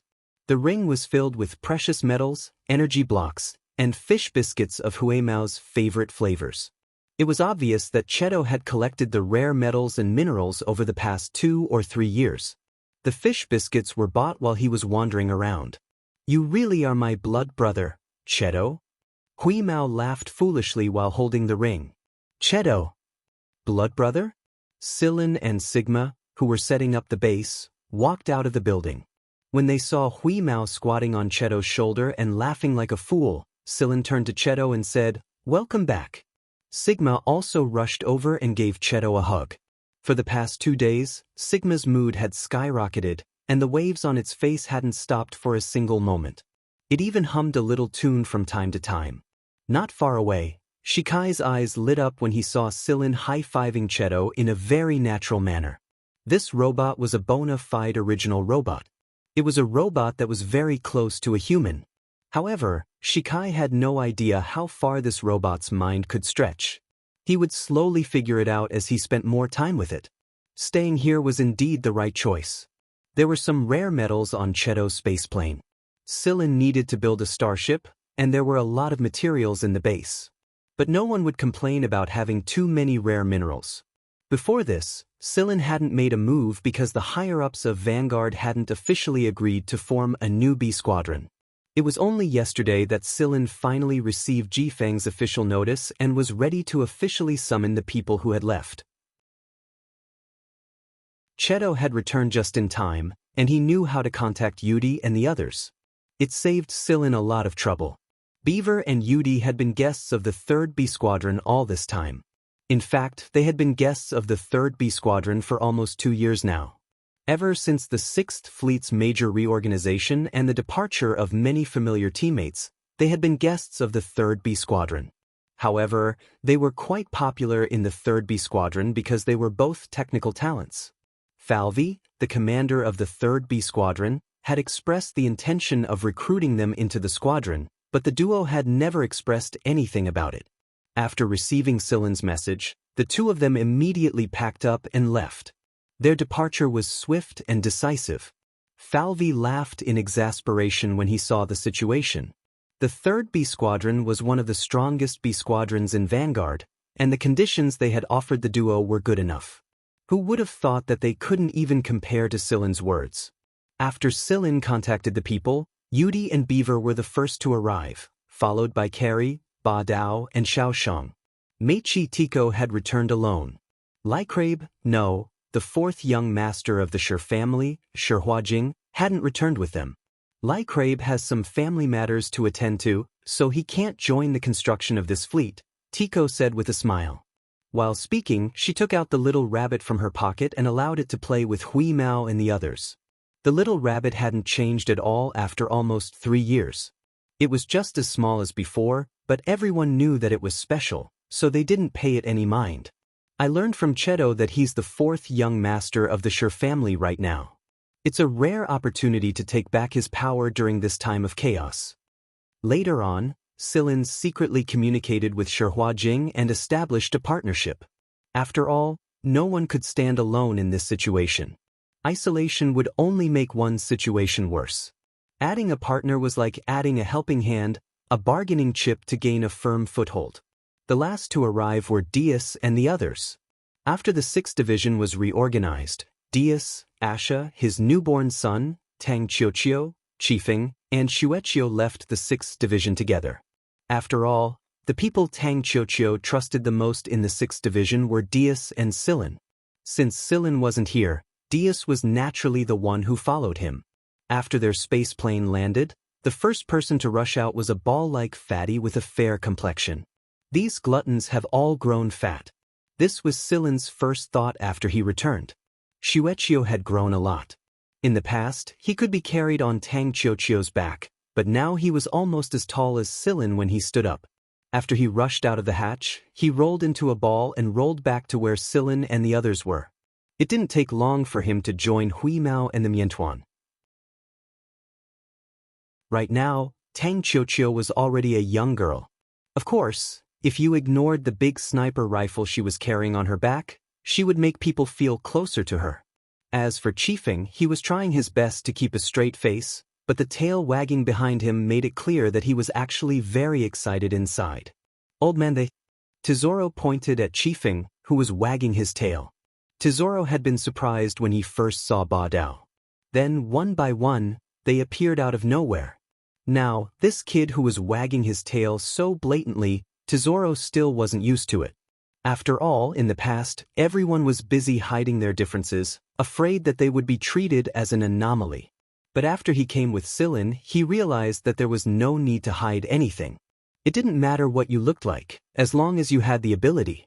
This was a place where strength spoke. "Call me father." Shusag slapped Tesoro on the head. Shusag had trimmed his beard and hair, and he wasn't dressed as sloppily as before. Shusag didn't look much older than Dias now. Right now, they still had to rely on the translator to communicate with these people. That being said, they were confident that they would be able to truly integrate into this group. The more people there were, the livelier it was. For example, when they heard Carrie's familiar roar early in the morning, the gluttons who had pried open Carrie's storage cabinets and disappeared without a trace. Now that the planet was their territory, they could run anywhere they wanted, and Carrie wouldn't be able to catch them. Tang Qiuqiu was getting along well with Sha Rou, and Ba Dao and the others were sparring with Shusag from time to time. Silin knew that Shusag was a powerful fighter, which was why Ba Dao and the others couldn't win against him in the first place. While Shikai was busy building robots, he couldn't summon Moon to his office. Moon, on the other hand, kept Sigma away from Shikai's research area for fear that Shikai would dissect Sigma. In the end, Shikai had no choice but to ask Cheto for help. Cheto didn't turn him down. Helping Shikai build robots was the same as helping Silin grow his B Squadron. Since he was a robot himself, Cheto shared some of his thoughts with Shikai every now and then. Shikai learned a lot from his conversations, and although his new robots didn't have much of an independent mind, some of the details had been greatly improved, and their stealth and combat power had been increased. Everything in the base was progressing in an orderly fashion. When the new team emblem was unveiled, the base held a celebration to celebrate the official birth of the 11th B Squadron and the reunion of everyone. There was still a long road ahead of them, and it would be difficult and full of setbacks. But so what? This was the path they had chosen, and they had to climb it to the end. The B Squadron's main starship was built under the guidance of Silin, Moon, Sigma, and Shikai. The first batch of engineering robots from Shikai's robot factory were sent to work as labor. As long as they had enough energy, these robots could work day and night with astonishing efficiency. On the day the starship was finally completed, the new Freedom Starship was as sharp as a blade, and it made everyone's blood boil. Hui Mao had left a paw print on the part of the ship where the Vanguard insignia and the B Squadron serial number were displayed. Next to the cat's paw were Miantuan and Xueqiu's footprints. Although these footprints were insignificant compared to the entire starship, the trio was very satisfied. Hunters belonged to the universe, and when the Freedom Starship was completed, the long-awaited first voyage was about to begin. Silin wanted to search for the logbook Genya mentioned, but now wasn't the time. The situation at Sector S was unclear, and he needed more time to investigate. Since Silin's return, there were a lot of people he couldn't contact like Mo Heng, Lung, Knight, and C.I. Jincheng. There wasn't much information about them either. Moreover, Silin's new fleet had a lot of things to do, so he had to push them back. There were some things that Silin needed to retrieve from the current 6th Division. For example, Inji's lab that contained the parasite samples. Most of the samples had been moved when they first arrived at the base, but there were still some records in the lab. Some of them were Enji's things, and some were Komuniden's notes. Silin was going to retrieve all of them. Since Enji belonged to the 6th Division, Silin had to negotiate with the 6th Division's current commander, Simon, if he wished to retrieve Enji's things. Since Simon was sent from the A Squadron, Silin thought that he should start with the A Squadron directly. Therefore, Silin contacted Nada. Since Komuniden and Enji were both deceased, Nada had always taken care of Silin. When he learned that Silin wanted to retrieve Enji's things, Nada expressed his approval. In Nada's mind, the only person who could perfect Komuniden's parasitic code was Silin. When he contacted Nada, Nada told Silin that the current 6th Division commander, Simon, was someone the A Squadron had sent to train. He probably wouldn't be easy to talk to, so Nada told Silin to be prepared. To be honest, Scylla knew that a person who grew up in the A squadron would always have a sense of superiority when they stood in the B squadrons. It was unavoidable for them to be arrogant. Scylla contacted Simon and informed him beforehand, but he didn't say what he was going to do. All he said was that he was going to the 6th Division's starship to retrieve the things he left there. "I don't like that guy no matter how I look at him," Hui Mao said after Scylla and Simon ended the call. Simon's attitude as if he was giving Scylla face even if he said one more word made Hui Mao very unhappy. Scylla flicked Hui Mao's ear but didn't explain. "Pack up and get ready to depart." "Got it." Hui Mao ran out of the B squadron to notify the others. In reality, he was mainly there to notify the Miantuan and Shueqiu to bring the food. The current commander of the 11th B squadron was Scylla, and the vice commander was Yudi. Due to the small number of people, there was only one vice commander. When the time came to recruit more people, the vice commander position would increase as well. There were robots guarding the base, and the base itself was a gigantic mechanical intelligence entity. There was no need for anyone to supervise it all the time, so everyone boarded the starship. Moon and Sigma chose their own resting spots, and Shirtang, Tico and Shikai each had their own laboratory. The starship was equipped with molecular synthesizers, medical devices and more. Scylla thought that these were all things that he couldn't live without. Many of the warehouses on the starship were empty, but hunters could easily fill them up after going out for a stroll. Scylla, Moon, and Sigma were responsible for piloting the starship. In fact, either Moon or Sigma could pilot the starship on autopilot. They just didn't want to stay here alone. Scylla sat in the cockpit, reading a book and skimming through the League of Stars' media outlets. There were some limitations, but it was enough to get a general idea. When the starship set sail, a wave of cheers erupted inside the starship. This was their first voyage as a new team, so Carrie and Xiaoshang ran around the starship like lunatics. During the voyage, Shusag sparred with Carrie and gave the others some pointers. Everyone shared their experiences with one another, and as a result, they learned a lot of practical combat techniques from each other. Shirtang's body was much better now that he had been treated. His hair was growing again, and he didn't look as sickly as before.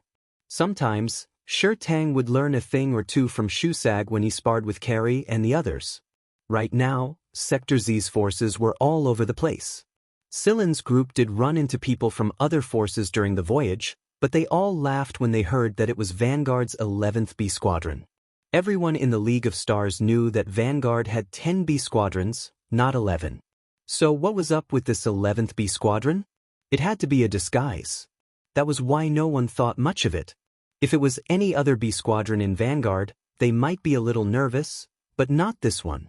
It was a lone starship, and it was marked with Vanguard's insignia, 11. Wasn't that bullshit? Therefore, everyone thought of it as a joke. Vanguard's 11th B Squadron only had one starship. When the joke got out, some people were hoping to see Vanguard's reaction. But no one from Vanguard made a move. Every B Squadron in Vanguard had been notified of the new 11th B Squadron's existence. Therefore, even though they thought it was ridiculous and that this so-called 11th B Squadron was a disgrace to Vanguard, no one dared to voice it out in public. Right now, the 6th Division was occupying a rank A planet. It was a very good planet, and it was one of the forces they had robbed when the League of Stars first descended into chaos. Building a stronghold on this planet was a good thing for many people, especially those who had been harassed by the underground base. Outside the 6th Division's stronghold planet, on the main starship, Simon asked the person beside him, "Is the 11th squad here yet?" "So, judging from the signal we received just now, there's about 15 minutes left." Simon sat down on his chair. "Remember my original plan?" Since Scylla said that he wanted something from the starship, Simon wasn't going to let Scylla enter the planet. His so-called reception would be outside the planet. This was a show of strength. Simon wanted to let Scylla know that he, Simon, was the one in charge of the 6th Division, and not the old Shotten. Moreover, Simon wanted Scylla to see the gap between them. How strong could a new B Squadron be? Simon knew that people were treating Vanguard's 11th B Squadron like a joke, and he believed that Sillin was a complete disgrace to Vanguard. There was no way he would treat him nicely. That was why Simon didn't even plan to let Sillin enter his home. Simon's plan was good, but 15 minutes had passed and he still hadn't seen a single starship. He had even lost track of the other party. What's going on? Simon looked at the person beside him in dissatisfaction. Commander, we lost track of the enemy 5 minutes ago. There's no signal or phalanx. Simon frowned. Did something happen to the 11th squad? Another 5 minutes passed, and Simon felt that something was wrong. However, the person in charge of surveillance told him that the enemy had disappeared without a trace. Why would they suddenly disappear? Commander, look. One of them pulled Simon's attention to the screen. On the display screen, a starship gradually appeared in their line of sight. Moreover, it was right next to their main starship. The insignia on the starship was rather dazzling to Simon. It was invisible. And it was completely invisible. This meant that the 11th squad had arrived a long time ago. It was just that no one on their side had noticed them.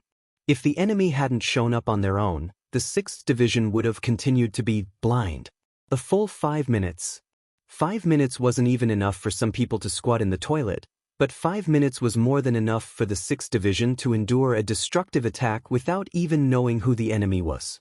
It was as if a knife had been placed right next to their necks, and yet they were completely oblivious to it. This was indeed a show of strength, but it wasn't from the 6th team to the 11th team, it was from the 11th team to the 6th team.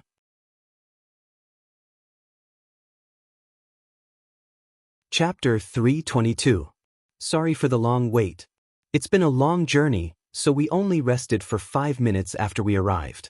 I'm sure Captain Simon will understand, right? Sillin's voice entered his ears. Right my ass. Simon looked like he was constipated.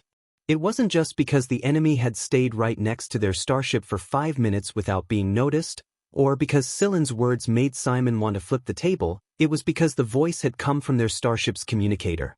Most importantly, none of the technicians had connected to the communicator until Simon had given the order. So, how did this voice come from his communicator? There was only one possibility. The enemy could control their communicator. Other than the communication system, Simon didn't know how many other devices the other party could control on his starship, but what happened just now had made him extremely vigilant.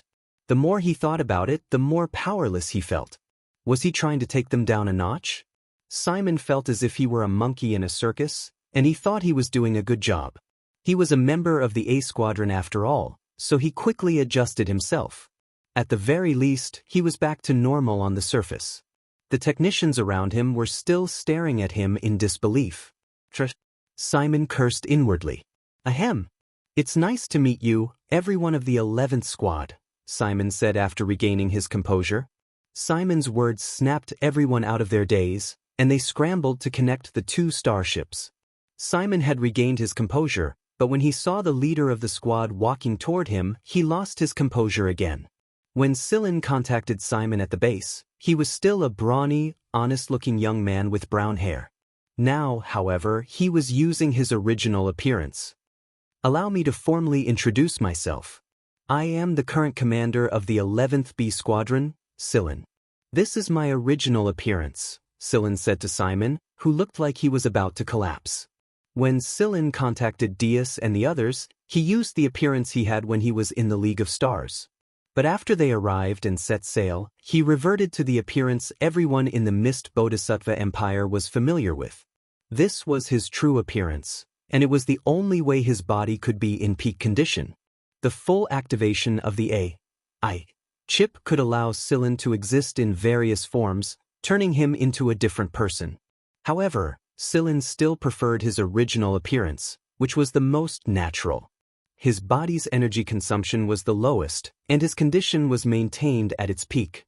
I've been looking forward to meeting you for a long time. Simon clenched his teeth. Of all the things he could do, he chose to transform.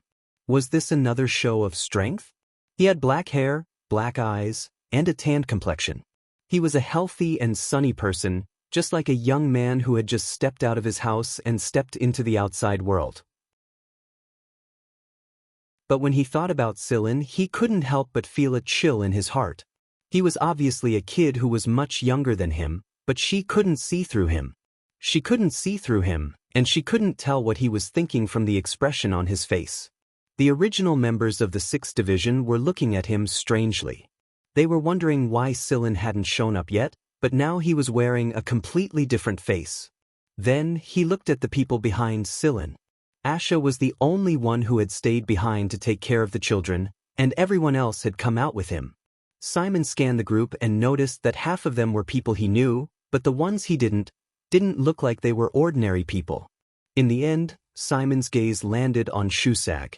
The middle-aged man was flirting with a female technician next to him like a ruffian. He looked old and frivolous, but Simon's instincts told him that he was probably the strongest among the group of people he didn't know. In fact, he might even be on par with some of the seniors in the A-team. How could someone like him be willing to serve a young man like Sillin as a foot soldier? Due to the consecutive setbacks, Simon didn't reveal his original plan. What he wanted most right now was for Sillin's group to leave his territory as soon as possible. Otherwise, he wouldn't be able to rest easy. Especially the way that frivolous middle-aged man looked at his starship like a bandit looking at a fat sheep. "Don't embarrass yourself, old man." Tesoro elbowed his father, who was flirting with a few female technicians, and said in a low voice.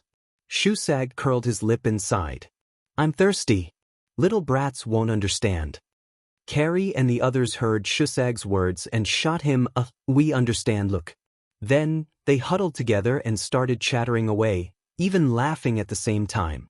Tang Kakikiyu chewed on the candy in her mouth. She wanted nothing more than to stab these old perverts with her gun. She was no longer the ignorant kid she used to be. She was familiar with Carrie and the others, so she knew they were talking about something indecent the moment she heard those familiar giggles. She slapped away Chiefing, who was wagging his tail at Carrie and the others with a curious look on his face. "Listen to my ass. It's not suitable for children." Tang Kakikiyu snapped. Simon led Sillin's group to the area where the engineers and technicians were located. NG's workshop was located. This was because Sillin had set up multiple passwords for this workshop later on. Without the password, it would be very difficult to enter unless the workshop's door was forcefully pried open. Ever since Simon took over the 6th Division, he hadn't paid attention to the engineers and technicians at all. All he did was issue an order and check the results. He didn't care about anything else. Moreover, most of the engineers and technicians who stayed behind were old people, and they all had a kind of reverence towards NG and Sillin. That was why no one forcefully pried open this workshop. Standing in front of the workshop, Sillin flashed a friendly smile at the familiar faces around him and keyed in the password. The workshop that had been closed for almost 3 years was finally open. Cheto, Moon, and Sigma helped Sillin copy the data and load the specimens Sillin deemed important into the transport crate. Carrie and the others stayed outside the workshop.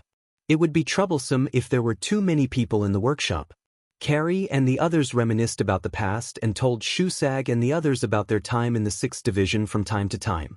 The starship they were so familiar with no longer belonged to them. However, Carrie and the others couldn't help but lament for a moment. Even if it was a familiar starship, it was still scary without familiar teammates. It was nowhere near as warm and comfortable as the new 11th Squad was. Simon left after leading Sillin's group to their destination. It was more than enough for AB Squadron Commander to make it this far. Although it was completely different from his original plan, Simon didn't care about it right now. Right now, all he wanted to do was stay as far away from these people as possible. Simon felt incredibly uncomfortable whenever he saw them, especially when he was in front of Sillin. He couldn't shake the feeling that he was inferior to Sillin even though they were clearly about the same height. Was his aura inferior to Sillin's? Simon refused to admit it. What the eye doesn't see, the heart doesn't grieve over. Although Simon had left, 2 vice commanders came to him after hearing the commotion. Carrie didn't recognize either of them, but they were probably new members of the 6th Division. Moreover, one of them wasn't originally a member of Vanguard, and he had only become a vice commander of the 6th Division after the 6th Division was annexed. The most eye-catching thing was that this vice commander was a beautiful woman with a hot body. Seeing the man and woman walking over, Carrie and the others only stared at the beauty and whistled, their eyes filled with ridicule. Tang Qiuqiu touched the shaft of her spear. She really wanted to just stab these embarrassing bastards and be done with it. Yo, so you're from the new 11th B Squadron, aren't you? Are all of your team members here? The man said with obvious sarcasm. He emphasized the word everyone when he said that. He was implying that this was all the new squad had? What a joke. Carrie and the others continued to stare at the beautiful woman as if they didn't hear what the man said. Tang Qiuqiu and Sha Rou were chatting quietly, and Qifeng was poking his head around to look at Silin's workshop. No one paid any attention to the man's sarcasm at all. It was like punching cotton. The man didn't respond. The man was about to say something else when the beautiful woman Carrie and the others were paying attention to walked up to him with a smile on her face. Shusag's eyes were glued to the long, white legs that were swaying in his direction. The beautiful vice commander looked at Carrie and the others. We could have been teammates, but you all left when I took over. Oh, so you're the one who took over the squad. Yudi, who was leaning against the wall of the tunnel, looked over. He flicked away the tail of the restless chameleon above his head that was interfering with his vision. The beautiful woman smiled. What I don't understand is why you're willing to follow Silin from the very beginning instead of staying in the 6th Division or any other squad. Even if you can't become a vice commander with your abilities, you should at least be treated a lot better, right? In terms of experience, you guys don't lose to Celine. In terms of ability, a lot of teams have heard of your names. This time, no one responded to her. Carrie and the others were too busy admiring the beautiful woman to care about what she said. Yudi was annoyed by the miantuan on top of his head.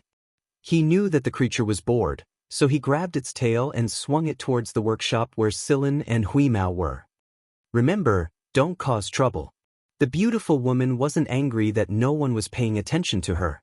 She looked at Shusag, whose eyes were glued to her long legs. It would be easier to start with him. If Simon were still here, he would never let her mess with Shusag. After all, she wasn't as observant as Simon. Is this a newcomer? The beautiful vice captain walked toward Shusag with a perfect smile on her face. But before she could even take her first step, she stiffened and froze. This was because a hand with a specialized finger bone that had turned into a knife appeared in front of her. She didn't even see the person's movement or react before the hand appeared in front of her. The others were the same. Those who were stronger like Carrie and the others could see a few afterimages, but the weaker ones couldn't even see them. They felt as if the person had teleported to another place. Regardless of whether they could see the afterimages or not, no one could say for sure that they could avoid the 5-finger blades. For a moment, there was only silence. The new faces behind the man and woman all pointed their guns at them, but they were stopped by the man. He didn't want to make the atmosphere any worse. Plus, he didn't think Shusag had any intention of harming them. Moreover, the man was clearly very strong. He wasn't sure if any of his people could survive a real shot. The 5 long finger blades glinted with a cold light. They were placed there casually, but those who were familiar with the distribution of blood vessels in the human body would notice that they were pointed at the beautiful vice commander's carotid artery, subclavian artery, aortic arch, axillary artery, and trachea. Not a single finger was pointed at the woman's heart. Pointing at the heart would be seen as an act of extreme contempt. After all, they were all members of Vanguard, so Shusag had to save them some face, right? He wondered what kind of expression the beautiful woman would make if she knew what Shusag was thinking. Should she thank him for saving her face, or should she be angry at his behavior? Tico looked at Shusag and smirked. As a doctor, she naturally understood the deeper meaning behind his actions. It seemed that this new member of the team was quite capable. That wasn't all. Shusag pressed himself against her like a drunken scoundrel, but he didn't flinch in the slightest. At the same time, his other hand slid down the beautiful vice captain's waistline and across her exposed thigh with a finger knife that wasn't completely specialized. It was just enough to make contact with her skin and send a shiver down her spine, but it wasn't enough to cut through her skin. It was a very provocative move. Tang Kakikyu covered her face with her hands. As expected, everyone in this team is a bunch of scum. I'm really worried for Dia's 2-year-old son. I don't know what kind of person will be raised in a place full of scum like this. I hope Diaz won't vomit blood when his son grows up crooked. Right now, all Tesoro wanted to do was find a hole to crawl into. Ever since the old pervert left the Mist Bodhisattva Empire, he had turned from a hidden pervert to an overt one. He was flirting with a woman in front of his son and a couple of minors. Dad, where's your integrity? Did you get pickled with the vegetables? Tang Kakikyu, Sha Ro, and Tesoro cursed at the same time, old vagabond. Carrie's mouth was wide open. As expected of this uncle. Look at how he's flirting. Piske, this is so fucking exciting. The woman who was staring at Shusag turned pale. It wasn't because she was angry at Shusag's behavior, but because his eyes gave her goosebumps and chills. She couldn't describe the feeling, but it could be summed up in one word: contradiction. She was smiling frivolously and making frivolous remarks, but everything turned blurry under the gaze of those eyes. It was hard to tell what was real and what was fake, but it was also very oppressive. She wanted to say something, but she realized that even a single word was difficult to say. The 2 finger blades pressed against her neck were giving off a bloody chill. This man is too scary. Flirting? Games? No, none of those. Only the person involved knew that under the exaggeration, there was a chill that made people tremble. Shusag moved closer to the woman's ear and whispered, "That's a cheap trick. Use a better one next time. You need to be tactful with your words, or you'll be the one to suffer." After that, Shusag put away his finger blades and returned to his original spot. He rubbed his hair and pulled out a cigarette, but Tesoro snatched it away. "No smoking here." "Fine, I'll smoke when I get back." Shusag saved the cigarette from Tesoro's hand and put it back in his pocket like a treasure. Yudi gave Shusag a thumbs up. "Not bad." Shusag cocked his head to the side and gave him a half-hearted smile. "Sigh, life has worn me down." As they were talking, Sillin had finished packing up and noticed the strange atmosphere outside the workshop. Without saying anything, he waved at Carrie and the others. "Come on, let's head back." Shusag turned around and blew kisses at the young women around him. Tesoro kicked him before he finally followed. After Sillin and the others were finally gone, Simon asked the man and woman, "What do you think?" Neither of them said a word. They really didn't know what to say. They hadn't even tested the other party's true strength yet, let alone Sillin. With Shusag as an example, they didn't dare provoke him any further. Simon didn't get angry even though he didn't get an answer. He lay on his chair and stared at the ship flying further and further away on the screen. On the other hand, Sillin. After retrieving Enji's belongings, they temporarily placed them inside Sillin's workshop on the starship. They were all precious treasures. "Where are we going next, Commander?" Carrie rubbed his palms together. Right now, Sector Z was pretty much divided up. As a newly formed fleet, they had nothing to gain from this place.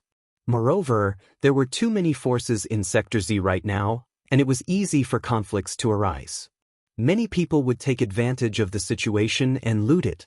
Right now, the best way to replenish resources and gather more information was to leave Sector Z and head to another sector. It was impossible for them to go to the top 3 sectors. Those places were even more troublesome than Sector Z. Moreover, the 10 free trade sectors were all strong places. Comparatively speaking, only the lagging sectors would give them more room to perform. The question was, where in the lagging sectors should they head to now? Sector S used to be a prison sector, but now there were basically no prisons left. The great upheaval had caused the people inside the high-level prisons to become incredibly popular. Right now, the 3 major black forces were fighting each other, so it was inconvenient to interfere. They couldn't search for Jenya's logbook either.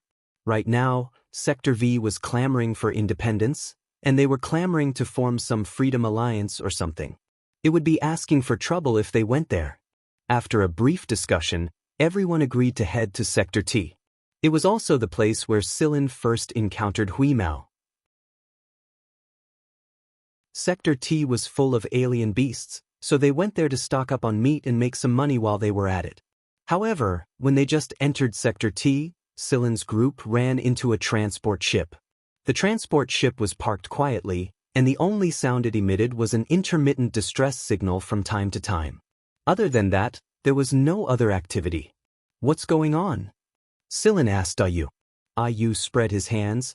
The ship isn't responding to our communication signal, and there's something wrong with the ship's power system.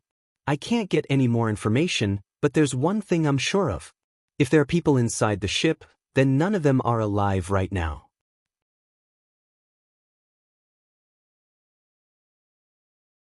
Chapter 323. Not a single person is alive? Silin asked with a frown. The gravity inside the transport ship is currently 0, and the oxygen content is extremely low.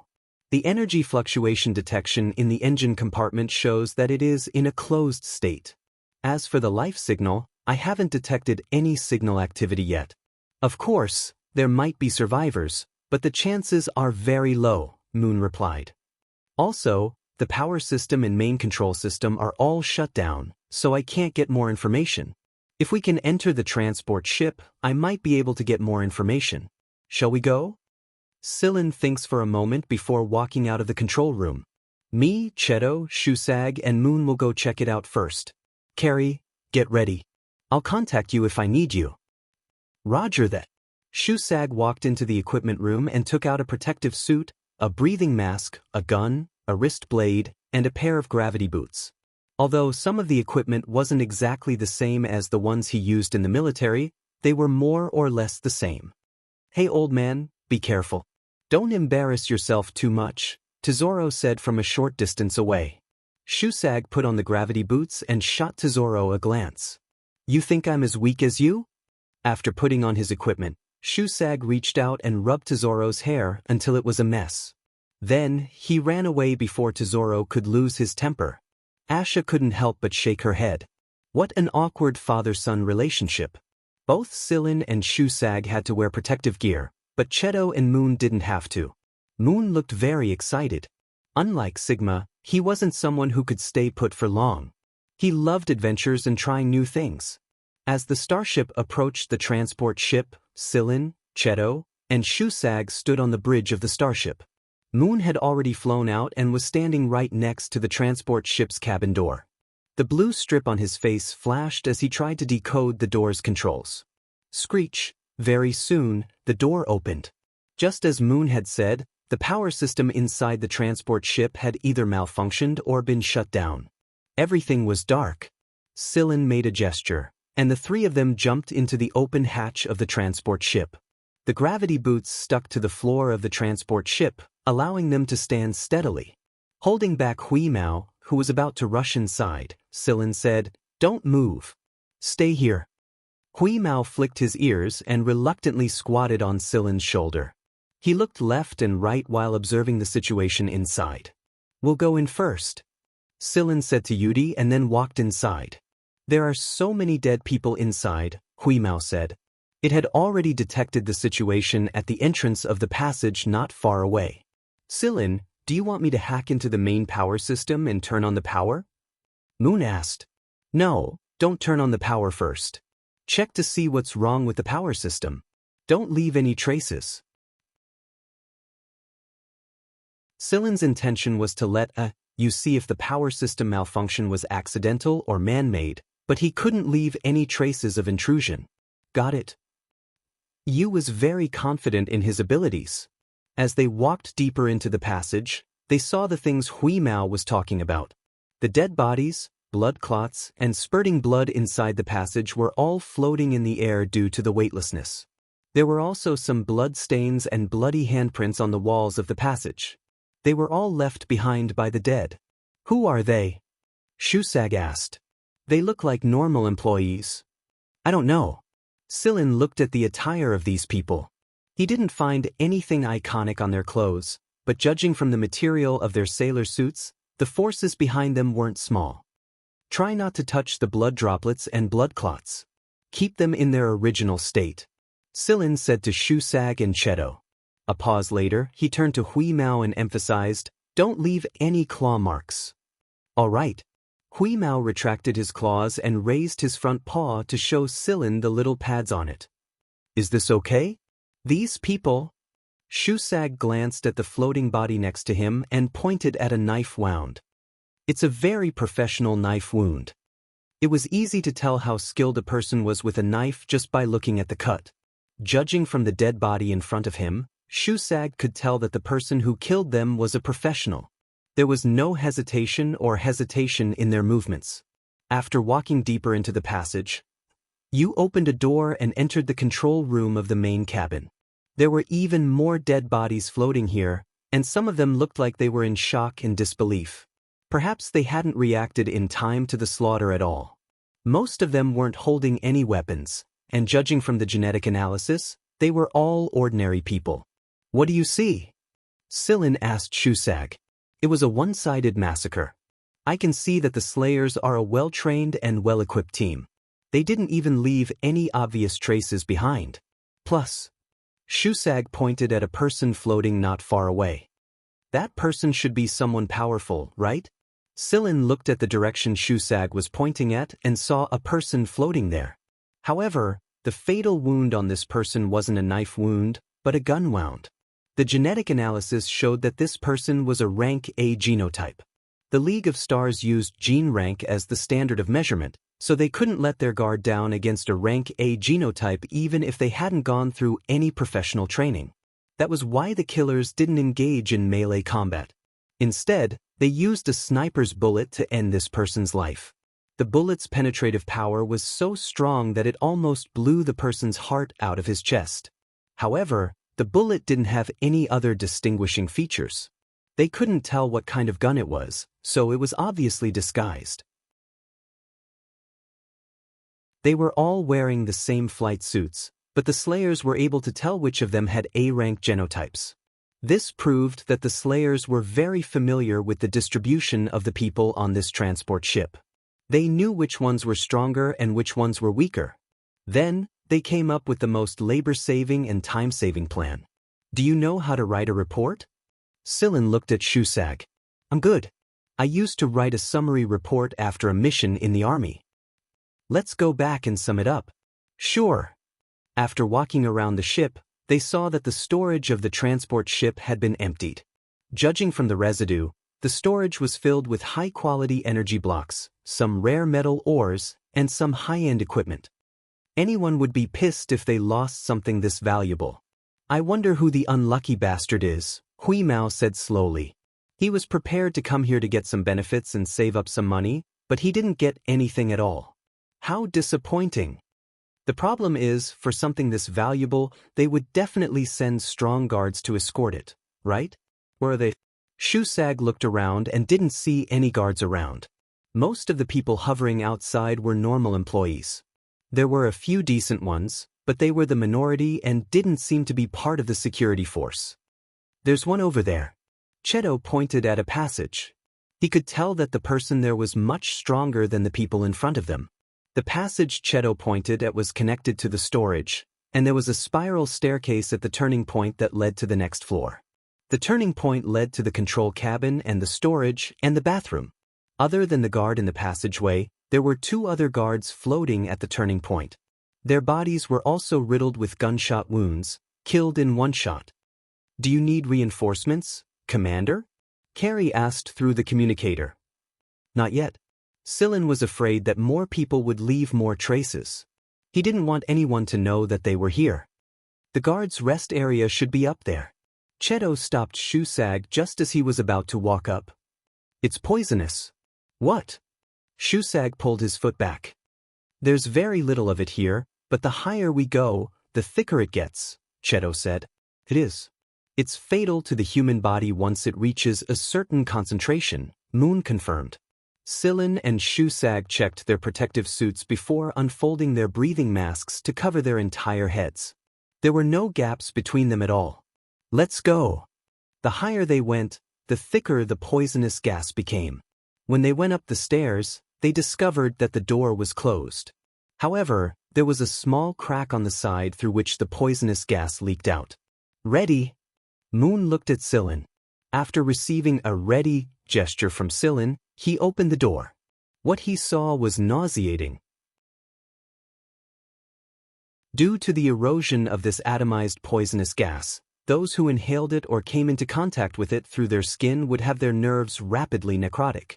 This necrotic phenomenon would gradually spread throughout the body, and the muscles and fat on the body would expand like bubbles, making the whole person look like a malignant tumor. This room was so full of tumors that it was impossible to tell a person apart. The small crack on the door was made by these people with guns before they died, but because of the effect of the poisonous gas, they could only make a small crack. They could not persevere at all. The two who died at the turning point must have escaped the poisonous gas by going to the bathroom. They didn't know that a sniper was waiting for them there. Most of these people are rank A genotypes, Sillin said after a quick inspection. Coupled with the armor and clothes around them, he could confirm that these people were the guards of the transport ship. But why were all the guards gathered here? Can you find the leader of these people, Moon? Sillin asked. I don't know, but I'll try to restore their communication records. There are a lot of tampered records in this transport ship. The killers had tampered with the surveillance records and some of the ship's communication records. This meant that some of their information might have been exposed. If they could restore this information, they could figure out more about the killers. The culprit was obviously an expert in this field. With the combined efforts of Moon and Hui Mao, they were able to restore most of the information, but some had been erased too thoroughly and couldn't be recovered. Still, with these restored records, they could learn more about the inside story. Judging from the communication records, these guards had been summoned. The person who could summon them must be the person in charge of the guards or the captain of the transport ship. The person who summoned them was notified through the communicator in the control room, Moon said. But when we came from the control room, there was no one there at all. Shusag remembered this very clearly. He was still puzzled at the time. Sillin thinks for a moment. Let's go back and take a look. Moon, continue to restore other information with Wheeze. Also, give me the list of the people on this transport ship. Can you get that? If not, I'll do it myself. Of course we can. Hui Mao and Moon answered in unison. After closing the door at the top of the stairs again, Sillin returned to the control room and found the control room. Logically speaking, the captain should be here, but he wasn't. He didn't see anyone who looked like the captain anywhere else. Sillin didn't look for any of the more secluded corners. Could the captain have hidden himself somewhere? No, he's here. Cheto drew a circle in the air with his finger. He should be here. However, he's been decomposed. The elemental ratio here is obviously different from the outside world. I compared the elemental types and amounts in a human body, and it's very close to the amount of 2 people. Shusag felt a chill run down his spine. What kind of person could be so ruthless?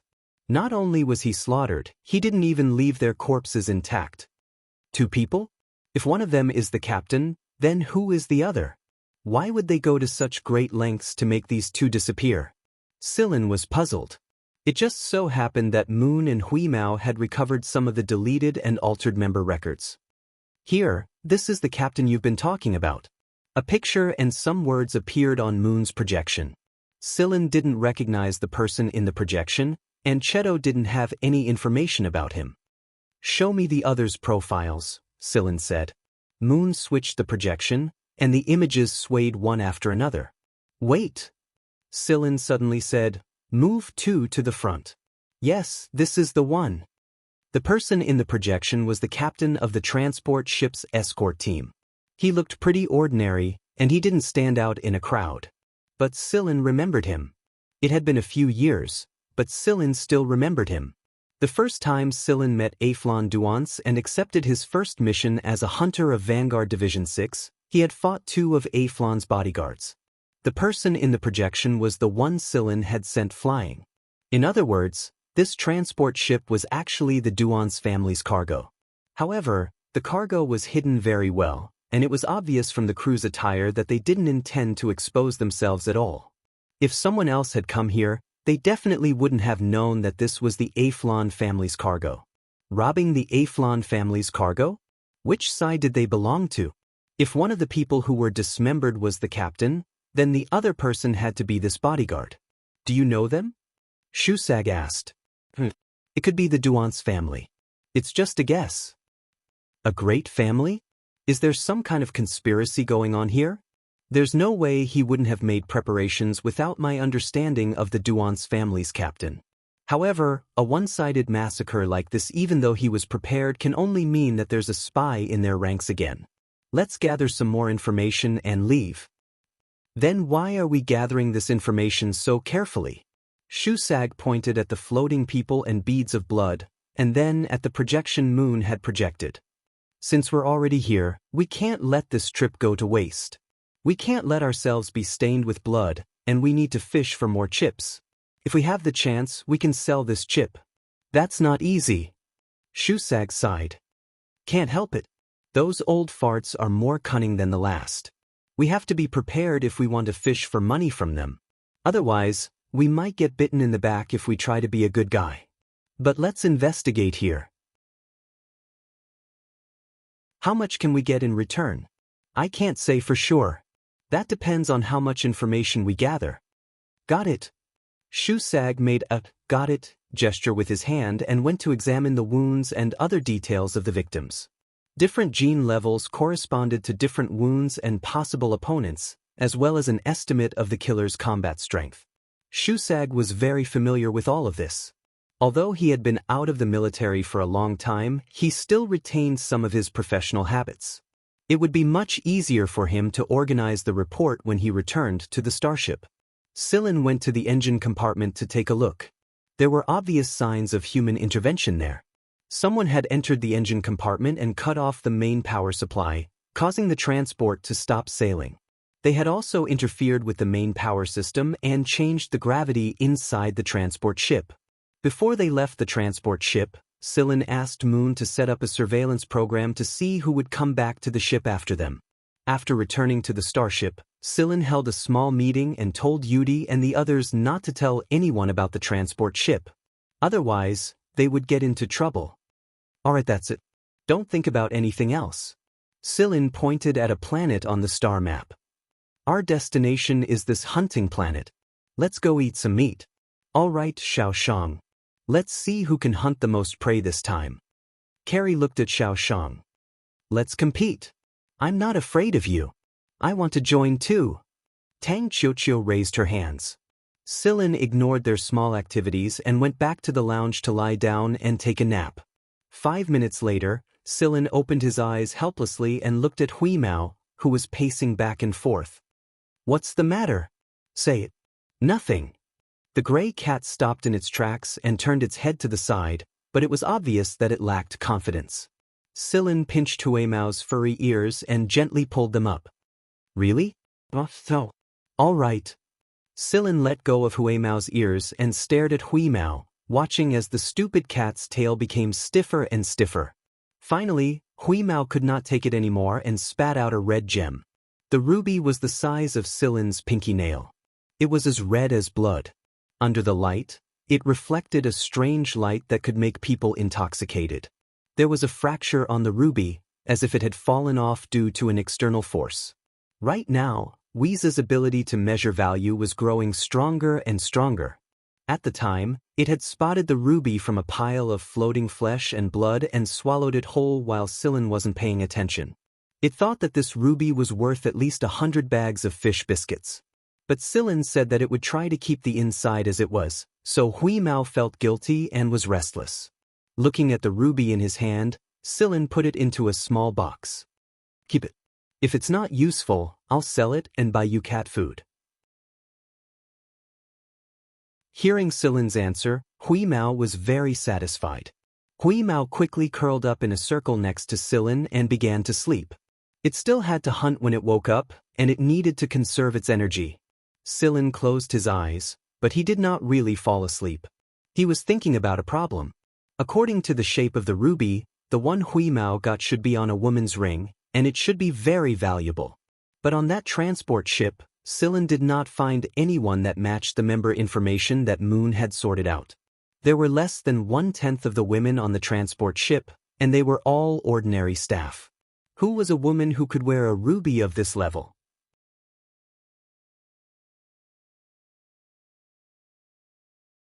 Chapter 324. Following Dias and Carey's suggestion, Sillin selected 3 hunting planets. They were more familiar with hunting planets, and they knew which planets were more suitable for the squad's current situation. When the time came, they would choose the most suitable planet according to the current situation. There were 3 purposes for going hunting. 1 was to stock up on food, 2 was to get some good stuff to sell for money, and 3 was for everyone to get some exercise and practice. Due to the current situation, the main targets of hunting had changed a little. In the past, they mainly went for rare species, but now they mainly hunted for meat. After all, not many people like to eat nutrient pills and drink nutrient fluids all day long. Due to the current situation, the meat produced by the farms of the large financial groups was more expensive. Even so, the supply still couldn't meet the demand. Armies from all sides needed it. Hunters, on the other hand, were more inclined to solve the food problem themselves. Because of this, fights between hunters often broke out on hunting planets after the situation became chaotic. Many people never returned from hunting planets. Some of them were killed by exotic beasts while hunting, while others were killed by other hunters. Before they left for the hunting planet, Sillin had asked Carey to explain the situation of the hunting star zone to the newbies and the things they needed to pay attention to once they arrived. During the hunt, not only would they have to face alien beasts that were more cunning than normal beasts, they would also have to be on guard against other hunters that were hiding in the dark. Since there weren't many people in the team, the demand for food wasn't high. Therefore, they chose a hunting planet with commercial value. Some of the exotic beasts there were more difficult to hunt, but their value was also much higher. Now that there were fewer people hunting these exotic beasts, their prices were gradually rising. For Hui Mao, this was undoubtedly a good opportunity to make some money. Sillin had asked Hui Mao if it wanted to visit the planet it used to live on, but Hui Mao had rejected it decisively. It didn't think there was anything to see there. Moreover, it had only been a few years since they left. It was too short. There was no need. In other words, there was still a difference in the minds of animals and humans. A person who had been away from their birthplace for a few years might want to go back and take a look, but this cat wouldn't. Right now, it only had eyes for exotic beasts waiting to be slaughtered. At first, Shusag was worried that Hui Mao would be traumatized by the idea of hunting exotic beasts, but he soon realized that he was overthinking things. The starship remained in space outside the planet. Sillin and the others took a spaceship to the planet, while the starship hid in stealth mode. There were still quite a few starships outside the planet. There was no need to collide with them. Sigma and Moon weren't with Sillin's group. They had other things to do. Sigma had set up a small indoor fruit garden on the starship for the sole purpose of enjoying the process. Now that it had followed Sillin and the others to a hunting planet, Sigma's goal was to grow all kinds of fruit trees that were highly nutritious and tasty. Once these fruit trees were planted on the starship, not only would Sillin and the others be able to eat fresh fruits, but they could also be made into nutrient fluids and used to make their own food and clothing. That was why Sigma and Moon had gone off to search for saplings and seeds. They would keep in touch with Sillin and the others until they had to leave. Moreover, Sillin had a feeling that Moon would be able to protect himself. The 2 robots might look harmless, but they were very destructive. Besides, Moon might be a robot, but he was smarter than some of the old guys. Sillin wasn't worried that they would be tricked. After collecting their equipment, Sillin and the others entered the forest. The exotic beasts they were looking for weren't here. Instead, they had to pass through the forest to reach the rocky area. The reason they started in the forest was because they were looking for meat in the forest. It was also a warm-up activity.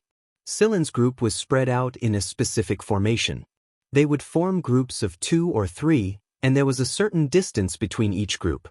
However, if a group were to meet with an accident, the others would be able to rush over to their rescue.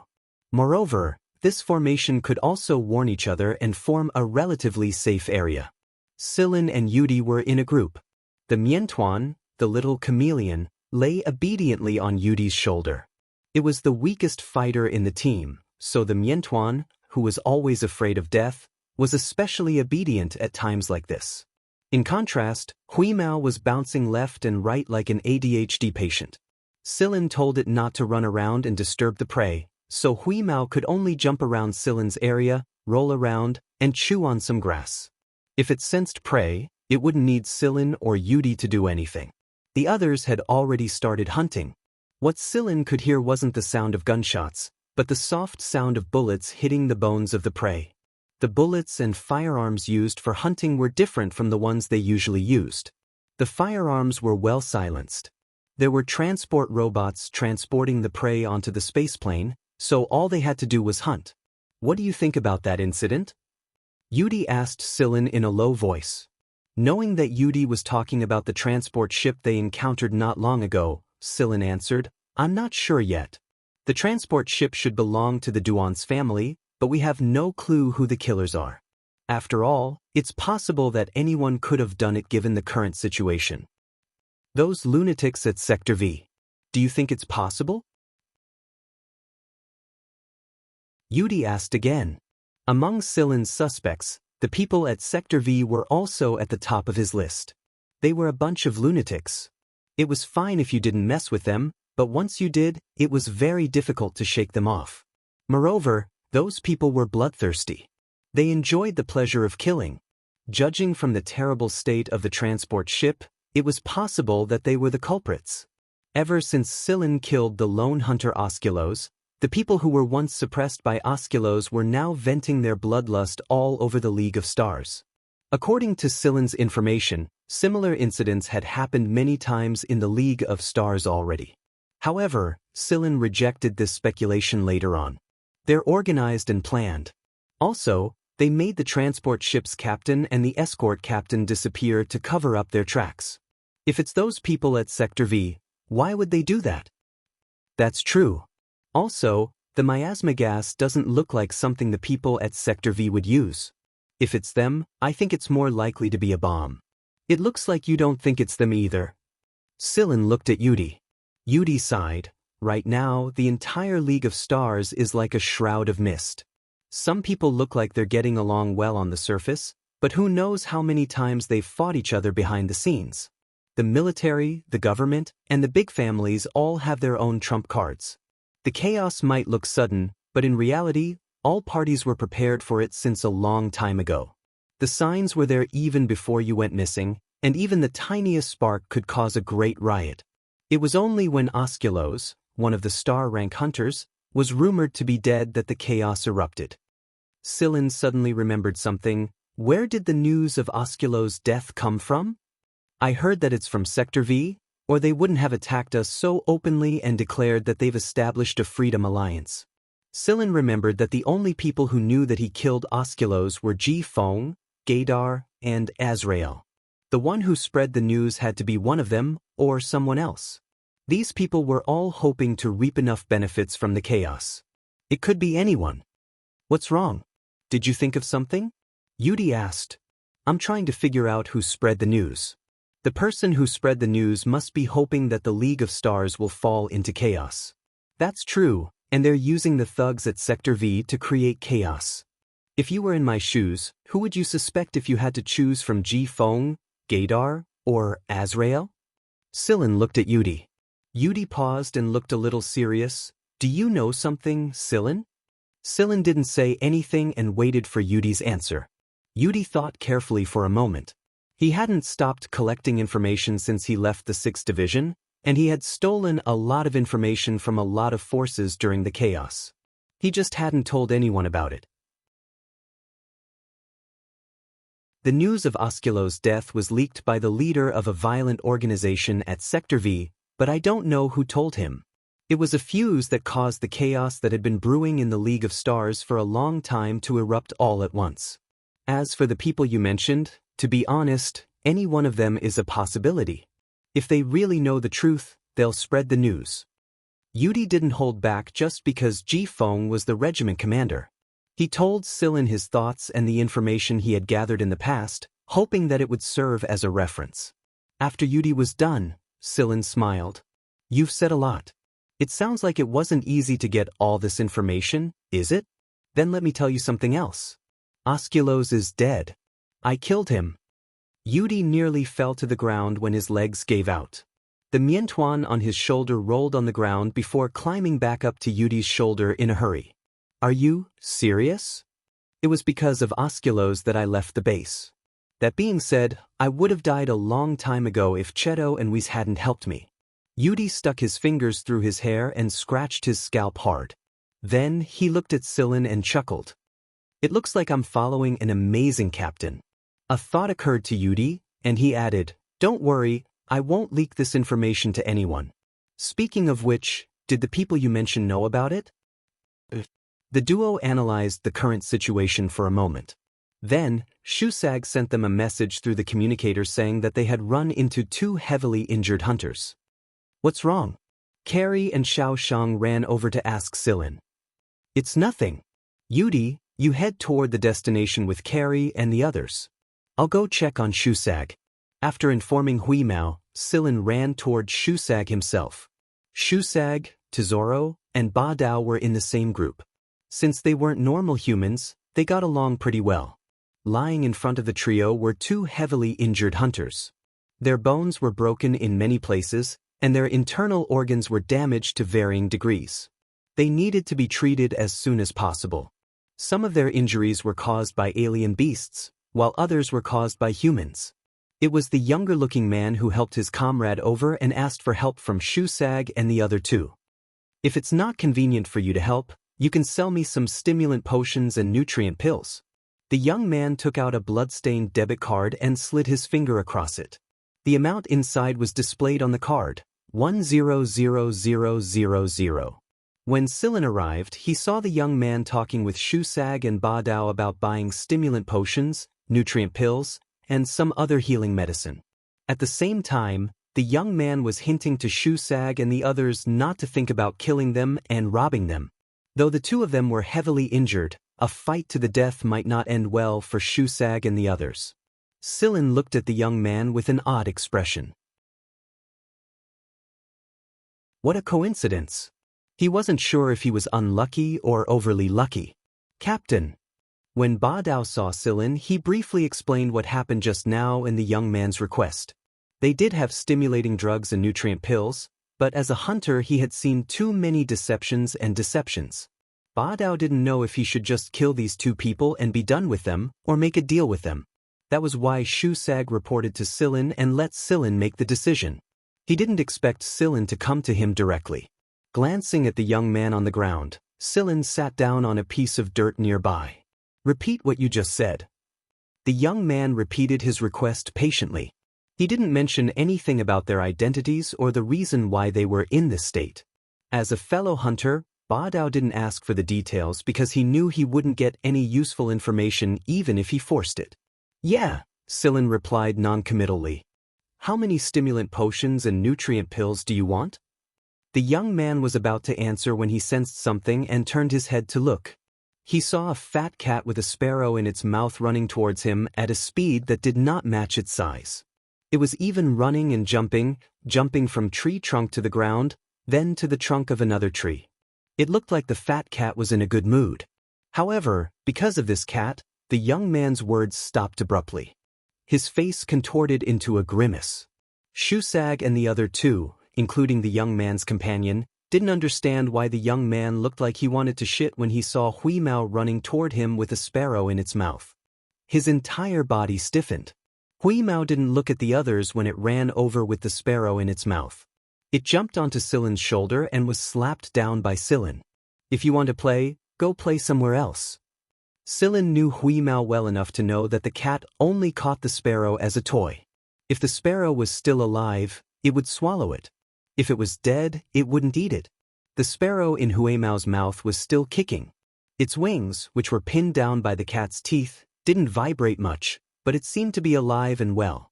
With the sparrow in its mouth, Huimao was about to go play on the grass when its eyes swept across the stiff young man who looked like he wanted to stuff his head into his pants.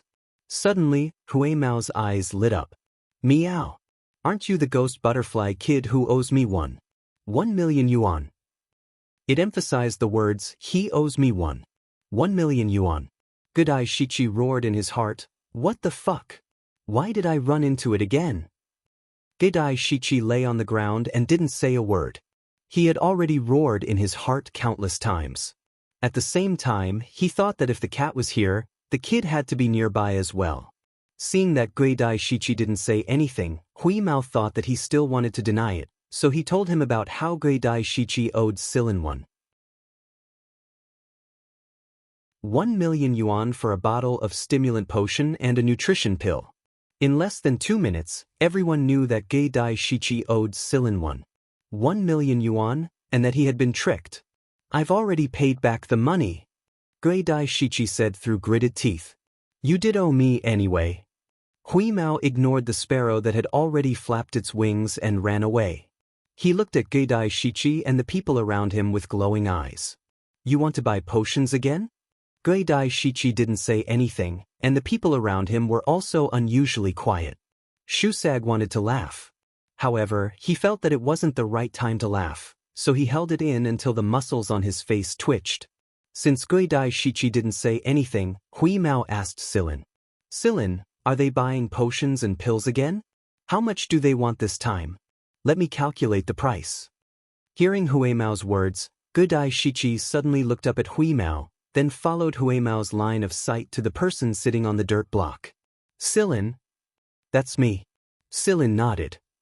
"You can't recognize me now that I've changed my appearance." Gui Dai Shichi felt that his luck had been very bad lately. When he decided to ask for help, he had thought of many scenarios and how he should approach the hunters, but he never thought that it would be this person in front of him. Silin looked different from before, but the way he spoke was very familiar to Gui Dai Shichi. Coupled with the cat, Gui Dai Shichi was sure that it was the person in front of him. Gui Dai Shichi had experienced that kid's character firsthand. He was definitely a scumbag. That cat was a scumbag too. Although Gui Dai Shichi looked like he wanted to puke whenever he saw Silin and Hui Mao, Shusag could tell that Gui Dai Shichi was a lot more relaxed than before. After all, they knew each other very well now. Meanwhile, Sigma had found a few good seedlings, but they were surrounded by thorny bushes. Although it and Moon tried to fly over, the thorny bushes were so thick that they completely surrounded the seedlings. It would take a lot of effort to get them out. Sigma was about to start when Moon stopped him. "What's the point?" Moon raised an arm and pulled back his fingers, turning his palm into a cannon. Boom!